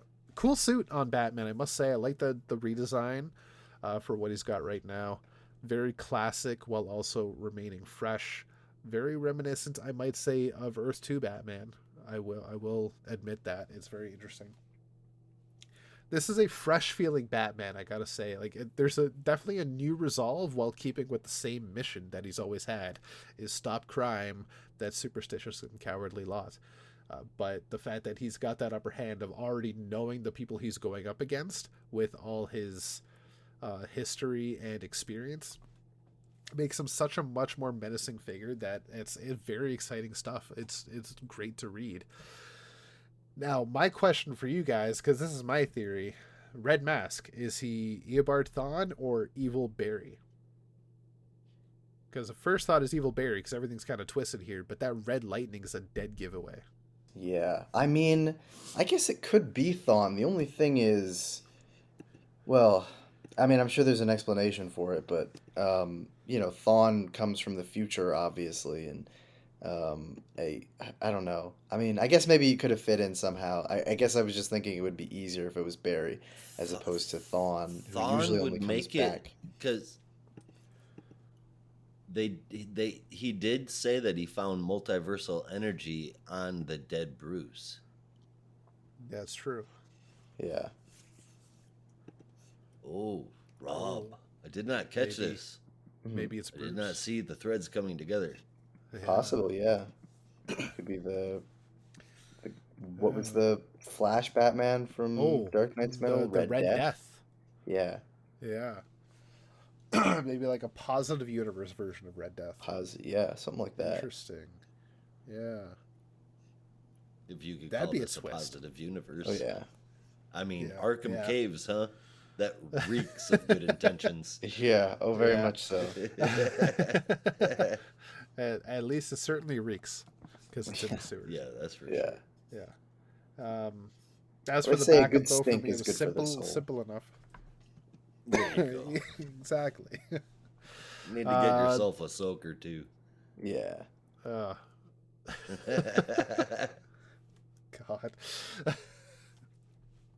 The backup story for me was simple enough, with the main plot left to figure out. Yeah, sorry, that was a weird sentence. It's simple enough to figure out with the main plot, kind of helping it along, but ultimately kind of tame. Didn't really care for it too much. Really just wrapping up what B plot they had before they get back to the main story. All in all, though, I gave an 8.5 out of 10. Very much enjoyed the pencils and inks, and honestly, I think the colors too in the main story. Very much the art in the backup as well. Yeah, solid story in the main story though. 8.5. I gave it an 8.5 too. There is so much red in this book. Yeah. There really is. Even the henchman got the red on. Red mask. There's so much red. Anyway, that like you mentioned, it's good old fashioned Batman right here. I'm enjoying seeing him in a Gotham that hasn't had a Batman. I'd actually be cool if he stayed here for just a little while. It's really fun to read this. Um, Yeah. it looks it looks damn good, and it almost seems like Bruce feels a little reinvigorated. Yeah. You know, Like, let's like face it, he's like in his own world, he's kind of on the outs for a lot of shit. Like, his family's fighting with him all the time.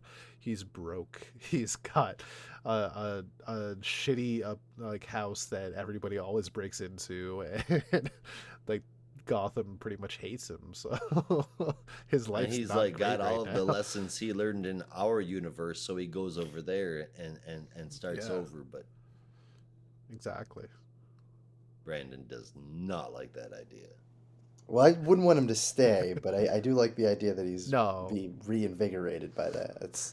I didn't really think about that, but Yeah. yeah, that is nice. I fully Um, expect them to leave by the end of the story arc, but it Oh is yeah, like I said, it's a fresh feeling Batman. It's a fresh, definitely. almost it feels like a fresh story, even Yeah. though it's the same So Batman we've had. spring Yeah, chicken once more.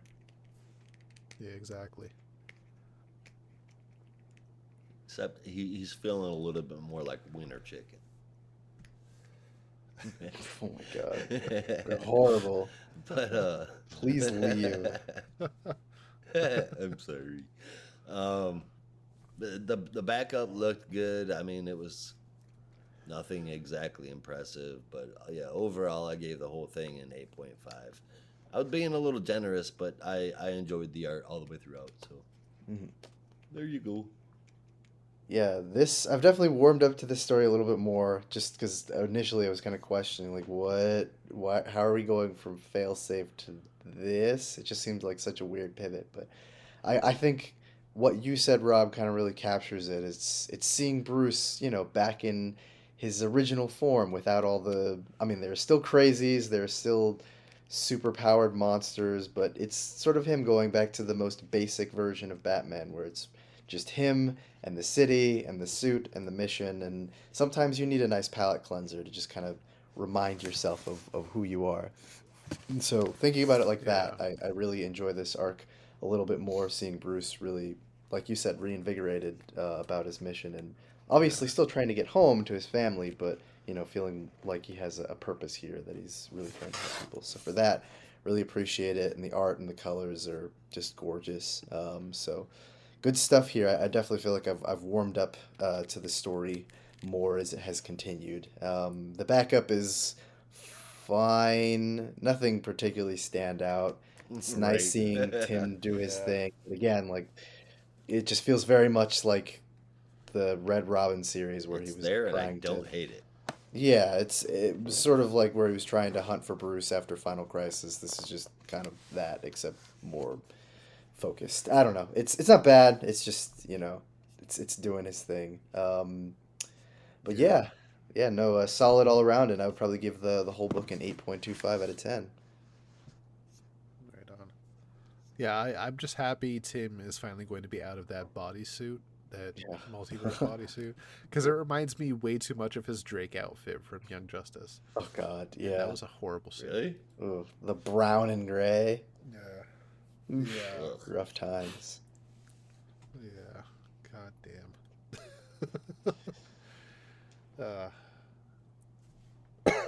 Yep. So that was Batman, and now we're gonna speed on over to our last book of the week, which is, as promised earlier, a very fast one. It is The Flash number 794, and Mr. Brandon's going to fill us in and take us home.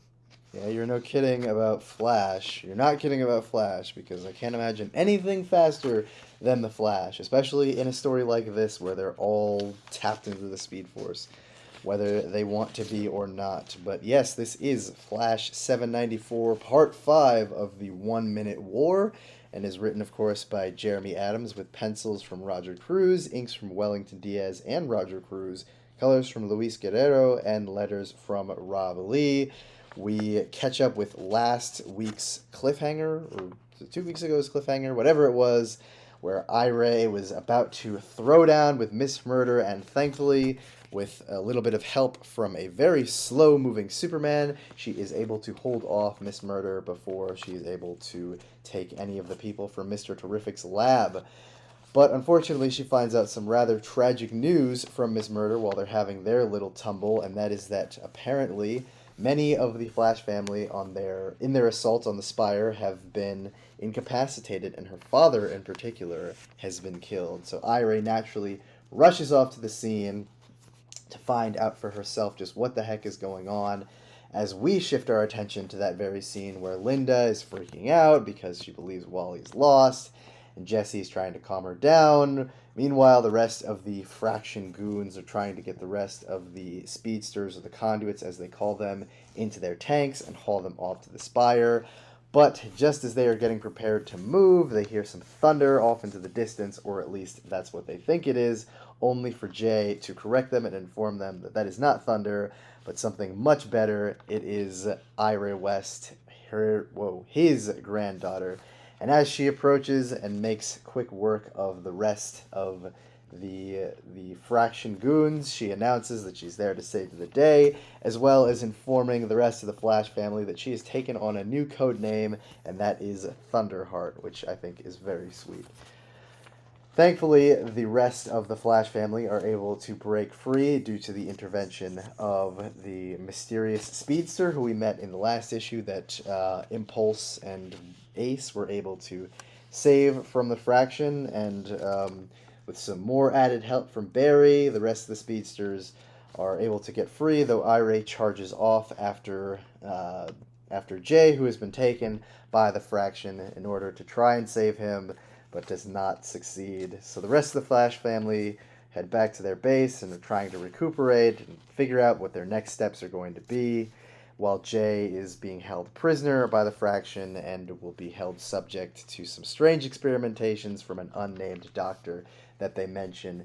Barry is still mourning the loss of both Iris and now Wally, just trying to figure out what the hell to go from next, or where the hell they should go from next, and has some kind of epiphany in the moment and realizes that there may be a way to solve this, and in fact, there may be a way to make it so that everything that's happened with the Fraction so far never even happened at all. But before we can get an explanation as to what Barry's sudden epiphany is, we cut over back to the Fraction, where the doctor is preparing a vivisection on poor old Jay, although poor and old might be exaggerating a bit because Jay is in quite top form in this scene and is able to escape from the doctor pretty easily before announcing that it's time for the Fraction to see what Jay Garrick can do. And I'm super excited for that because Jay Garrick solo issue of the Flash taking it down at the Fraction sounds fucking awesome. But yeah, this story is just, it's still great. Like I'm still just in love with this Flash story, and I said it reminded me a lot of Terminal Velocity, and I mean that in the best way, where it's the Flash family really having to go through a moment of hardship, especially now that they think Wally is lost, although as we know, he is sure to return fairly soon.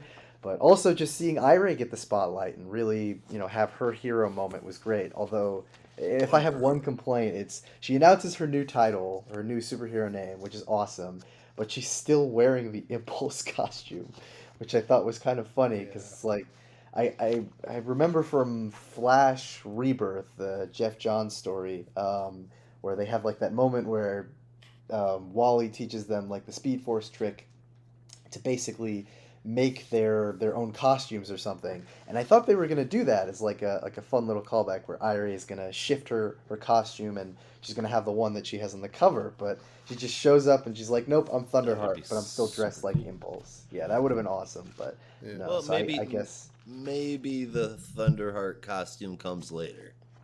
hopefully, yeah, because it would be Yeah. rather awkward for her to be running around in Bart's costume, but calling herself Thunderheart. Anyway, It's like what that Summer, what's her name from the Teen Titans Academy? It took them nearly a year to call her Black Ice when she was advertised that on the cover Yeah. on that one issue, Yeah. and it was like almost a year. It's like, come Yeah. on, guys. Yeah. Yeah. But yeah, no, aside from that, I just like it's exactly the kind of Flash story you would want right now, especially if you're a fan of the Flash family, of big action and suspense and all the storytelling tropes that people like. I don't know. I'm not selling this book very well right now. It's just great. You got to pick it up, and the art is great. And I'm just having a great time. And again, really excited for the next issue where we can see Jay Garrick just unchained and kicking some fucking ass because that last splash page means that Jay means Oh, it's business, beautiful. and I'm waiting. I'm Oh, waiting yeah. to see it. I'm like, I just let the beast out. So yeah, I'm having a great time. This one got a 9.25 out of 10 for me. Right on. Yeah, that last page is certainly a pleaser yeah. because you got that World War II vet just Hell coming yeah. out like he knows this shit. At the beginning of the story, like he already showed off like, no, this is war. I know This what is I'm war, doing. You and boys yeah, sit tight. I've been through I'm this the one that's before. done this. Yeah. I know what's gonna happen. I know Oh what to man. do. Let me at him, boys. Yeah. None of he's you other ready. motherfuckers met I Sergeant can't Rock wait. before. Exactly.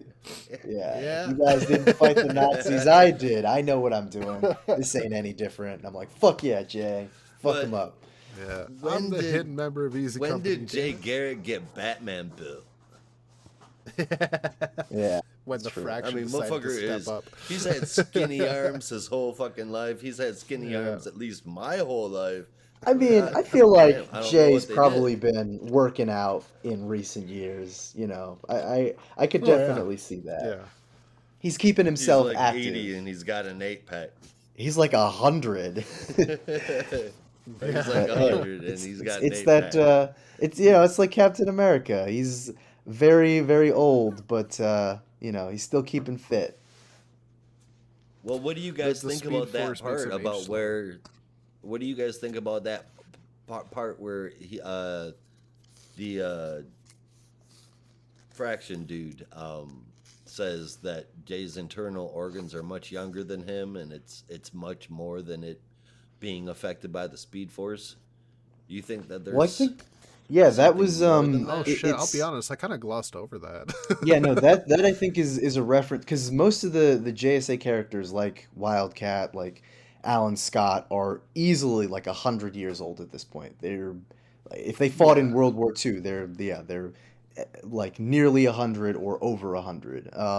But I think they mentioned that there was because for a while the JSA characters were in purgatory or something like that, and they sort of talk about how that basically halted their aging, and then I think there was some kind of effect or spell or something. I got to double check the story that basically made it so that they age really, really slowly. And that also extended to some of their family members, which is why Joan was like still alive when Jay was alive, even though she should have been super old too. So it was something like that. But yeah, basically most of the JSA members, the ones from the World War II days, have something going on where they just age very slowly. So yeah, like Captain America, just sort of keeps them young. I do wonder if there's going to be a part, like a point in DC continuity going forward, like Hmm. maybe in the next 20, 30 years where it gets to, because we're getting close to the 100-year like anniversary of the beginning of World War II. Yeah. And are they going to eventually update the JSA to like, okay, these were not World War II soldiers because Okay, at so this I point it's honestly getting I a was little thinking about that much. the other day actually, and I honestly don't think they ever will, and I don't think they need to Yeah. because I was thinking of like you have characters from let's say like I don't want to say ancient times, but you have characters from like deep history, like you have someone like Dracula or I don't know, like Nostradamus or something like that, and they don't have their characters Nostradamus is a villain. yeah, or whatever. Like, Genghis Khan. characters, yeah, character or Kangaskhan Yeah. or whatever. But yeah, someone like Dracula who is inspired by someone from I think like the 15th century, a 15th century Eastern European king or something like that. And they don't really have to update their origins. They're just like mythological figures or maybe mythological is not the right word, but they're preserved. They don't necessarily have to change. They don't have to operate on a sliding timeline. And I was thinking about that too and I was like you Yeah. really don't need to. Like they will always be people who fought during World War One. They'll just continue to live like that, and they'll be hundreds of years old, but they'll still have that experience. They'll be living documents of history, so they never really have to change. So in the, I don't know, in the 2090s, if they're still telling DC Comics stories, you'll have Jay Garrick You mean speaking to the sixth iteration of like Our Man or whatever, and be like, "Yeah, when I fought in World War II, 150 years ago." You know, I feel like it'll be like that. It'll continue to be classic, no matter how far into the future we get. Fair enough. I'm down for that.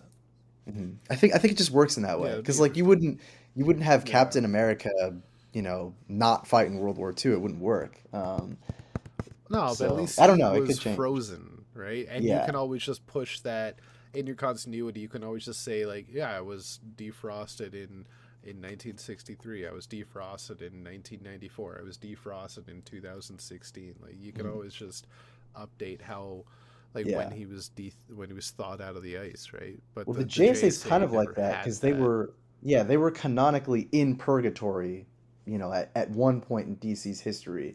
So Yeah. you could always just kind of say, at one point they were outside of time, now they're back in time, and they've been back for like 2 years, even if it's 2094, Yeah, fair enough. which is crazy to think about. Yeah. They just carry All on right, that's forever, and it's Yeah. like they were took away from time for a little while, and now time don't fuck with them at all. Exactly. Yeah. Yeah. Oh my God. If it's like 2087 and I'm 86 and I can still read comic books, I'm gonna be reading like the 18th volume of Justice Society of America, and Jay and Alan are gonna be talking about the World War II days, and I'm gonna feel so fucking old. Still Jay written by Garrick, Jeff Zaddy Johns. Flash. Still written by Jeff Johns. It'll be like, Yeah. I know you've seen Futurama, so you're gonna get this reference, but it'll just be like Jeff Johns' He's the head head preserved in a glass. It'll be hooked up to a computer. It'll just be writing JSA forever. Yeah, forever. He's the Do we- only do we one that now has written call Jay JSA Garrick- since the year 1999. Exactly. Do we call him Zaddy Flash now? Zaddy Flash. Zaddy? Oh, my Zaddy God. Flash. Don't yeah. say that ever. I Oh. like it. I just Zaddy watched Flash. Steven Colbert Oh earlier. God. Oh man. He says that shit all the time. Daddy Zaddy Garrick. Flash. Hey. Yeah, he's got he's got a nice look for 102. Yeah. He's keeping That's him. he's The keeping it motherfucker's together. built like Batman. Yeah, Oh, he's keeping it He's- together. He's fit as fuck. Exactly. Okay, enough fawning over Jay. I got some other characters My to God. talk Yeah. Got other Let's characters. fawn over someone Where else. did those other characters come from? because I will get back to Jay. I have a note about Jay. First off, I don't remember if you mentioned it in your synopsis, Brandon, but y'all think Barry's going to time travel again? Because that seems like a bad idea. Yeah, I thought about Ah, that. is I was he like, never- That's no. always Never his goes in answer. his favor. Yeah. It I was just thinking works they out. might, Doesn't like- have the best track record. Yeah, I was thinking they might turn back time, but he's not going to go back in time, if that makes sense. Like they're Yeah. going to reverse they're going to pull a Superman 1 and they're going to spin the Earth Oh, yeah. backwards. Yeah. And that's why he was doing the calculations. So what you're Yeah. saying is he's going back He's- in time. I think he's Yes. gonna Oh find my out God. that if they do it just right and he only goes back in time in under a minute, it will have no repercussions. Yes. Can I suggest something? If you're gonna say back in time, you have to sing it. Back in Back time. in time. Oh my God. It's such a it's I'm such a sorry. stupid song, but I I'm love no it. Huey Lewis. Oh man. Yeah, so that's going to be interesting. I am Oh, yeah. curious. Like, I didn't even think about it, but when you mentioned the next issue could be a Jay solo issue of him just like wrecking shit in the Fraction base, and he wins the war single-handedly because he's a Mm-hmm. badass, which was my note about Jay. Jay is a badass. That's all I had written down. Yes. And just he gets back to Michael Holt's laboratory just in time to see the Flash family on the cosmic treadmill. Like wait, Jay, you're back? No, and they just zoom in Oh, past shit. to erase everything. No, you just did. yeah. Like, Barry, no, not again. The last time you did this, I literally got No. taken out of time. You forgot me. Don't do it. No, Like, are it's we not gonna worth get it. another Kid Flash? Yeah, we're gonna get another Kid Flash. Damn it, Barry. We're gonna damn get it. another Kid Flash. No. Stop doing this shit. We're running out of names. We just got Thunderheart. That would be To actually be really honest, funny. I mean, I'm like hoping it that's sounds how like the a next Care issue Bear name. ends. Yeah, where he's just like, Barry, no, not again. It's not worth it. I mean, it is, but it's Matter of not. fact, And then the next Kid Flash is Jay Garrick, Oh de-aged to my a teenager. god. No. Oh my god. That was like a terrible A 90s reverse idea. John Kent. Ugh. Oh man. Heroes Reborn. Ugh, no. No, don't even say that. Oh my is god! it All of a just me or sudden, does Thunderheart Flashpoint sound too. like a Care Bear? A little Thunderheart? bit. Or Yeah, like a little like bit. an evil Yeah. Care Bear. A Care Bear. Or Yeah. like a My Little Pony or something. Yeah. A Scare Bear. A Scare Bear. Think she The needs to last work thing I on the wanted to name. mention is Yeah. I love that Thunderheart, in true sibling fashion, was just using her brother like a weapon. Yeah. I'm gonna hit a motherfucker with a motherfucker. Throwing him at people and things. I mean, and Iris like, is that your brother? I'm like, you yeah. know. I mean, well, Josh, I know you have. Invincible. Josh, I know you have your older brother. Rob, I forget if you have siblings, but I have a younger yes. brother. I have an older sister, yeah. Oh yeah, no. So that, I that get it because feels. she would totally throw me at I people. was if I gonna was say in- the same thing because I know if it was me and my older brother, he would absolutely use me as a battering ram. If I had Yeah. super strength, just chuck me at the wall. Exactly. Guilty. Yeah. Yeah. All in all, this issue, I'm going to give. Honestly, I initially scored an 8.75, but talking about it with you guys, I'm loving it so much more. It's upgraded to a 9. Yeah, It's I'm having actually- so much fun. It, honestly, solid fucking Yep, issue. for Yeah. It was really, really good. Cruz and Wellington Diaz did a great job on that art. Other than Jay Garrick hitting some whey protein, it's like You're just mad super because Jay is awesome. more jacked than you. I am fucking saying. Zzz. I'm not afraid. I'm not afraid to admit it.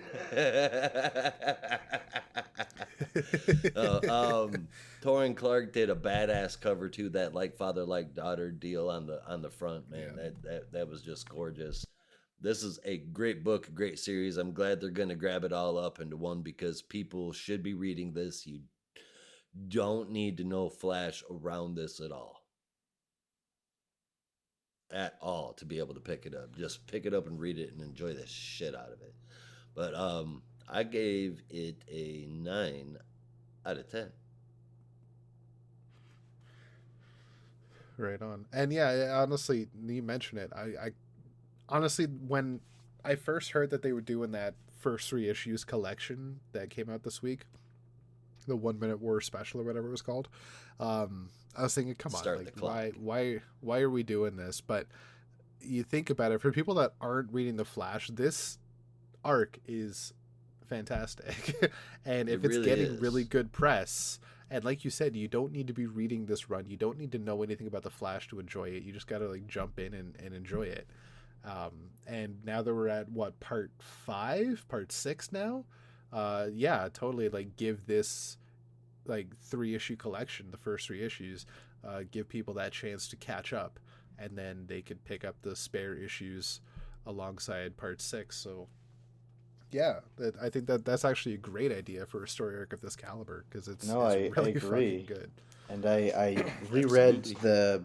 the first 4 issues of this arc just kind of as a reminder, to remind myself of everything that was going on. And I agree. I think the first issue does a pretty good job of introducing all the different speedster characters and just sort of establishing them and their personalities, and you can really just jump right in with maybe limited knowledge or I mean potentially no knowledge, though I would probably encourage you to learn a little bit about the Flash family. But yeah, I think with very limited knowledge of the rest of this Yeah. run, you could still enjoy this arc quite a bit, have a good time.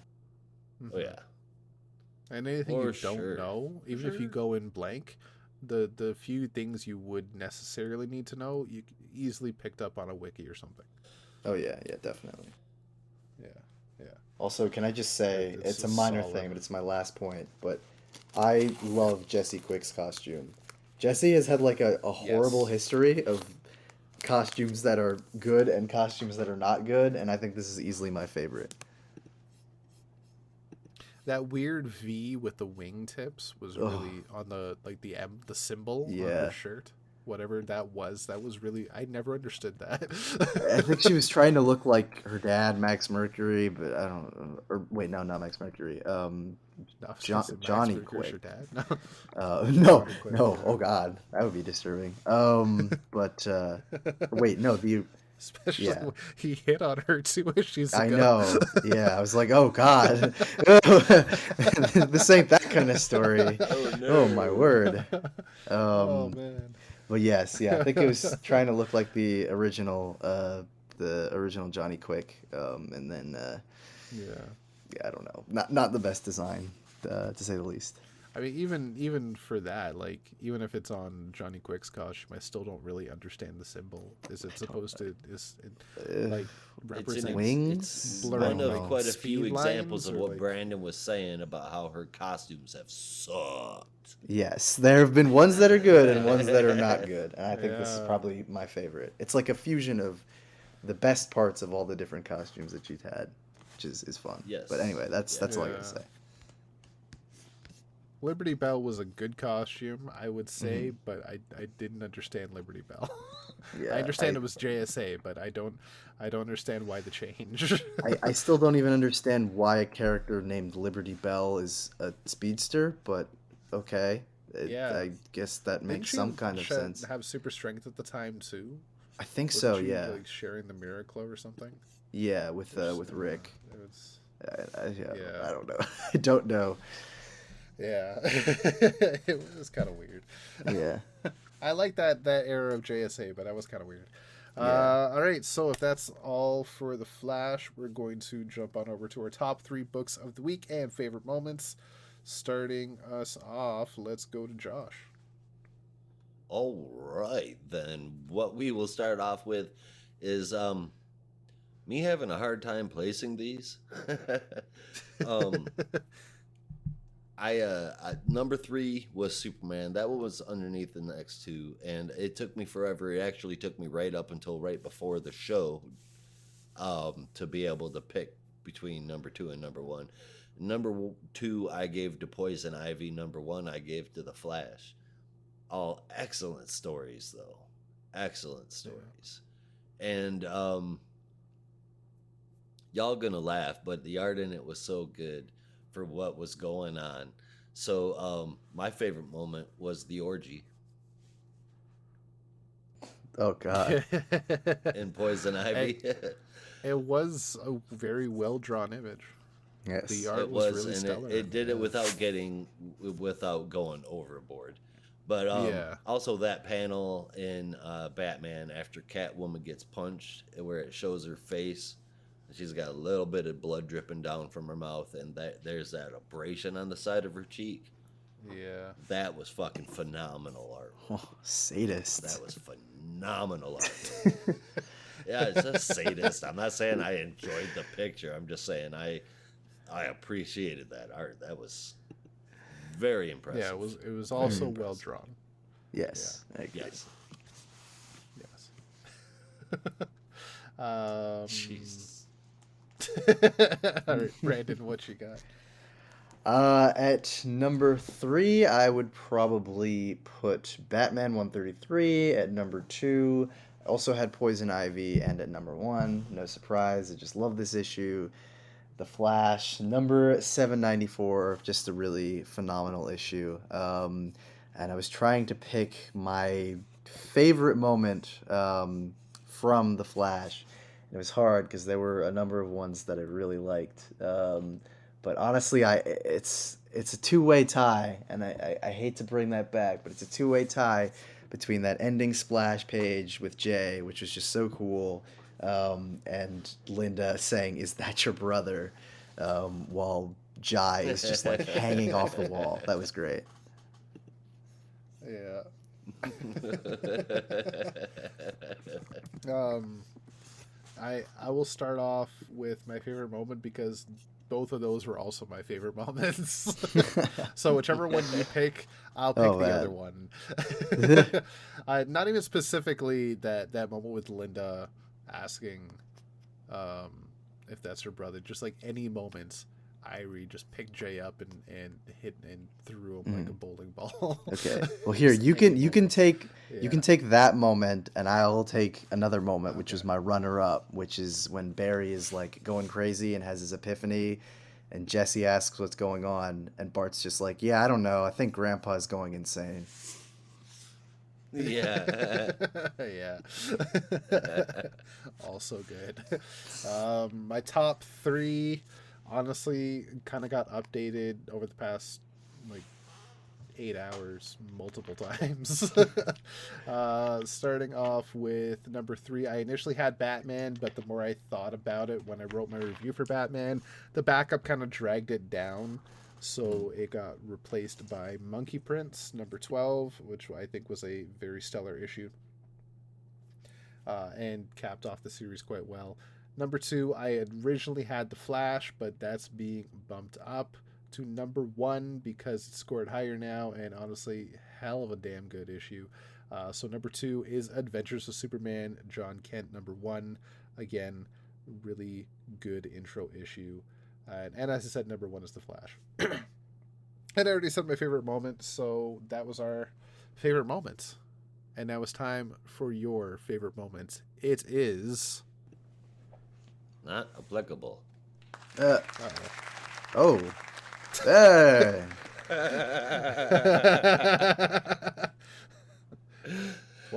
Did you guys really have that biggest stinker moment?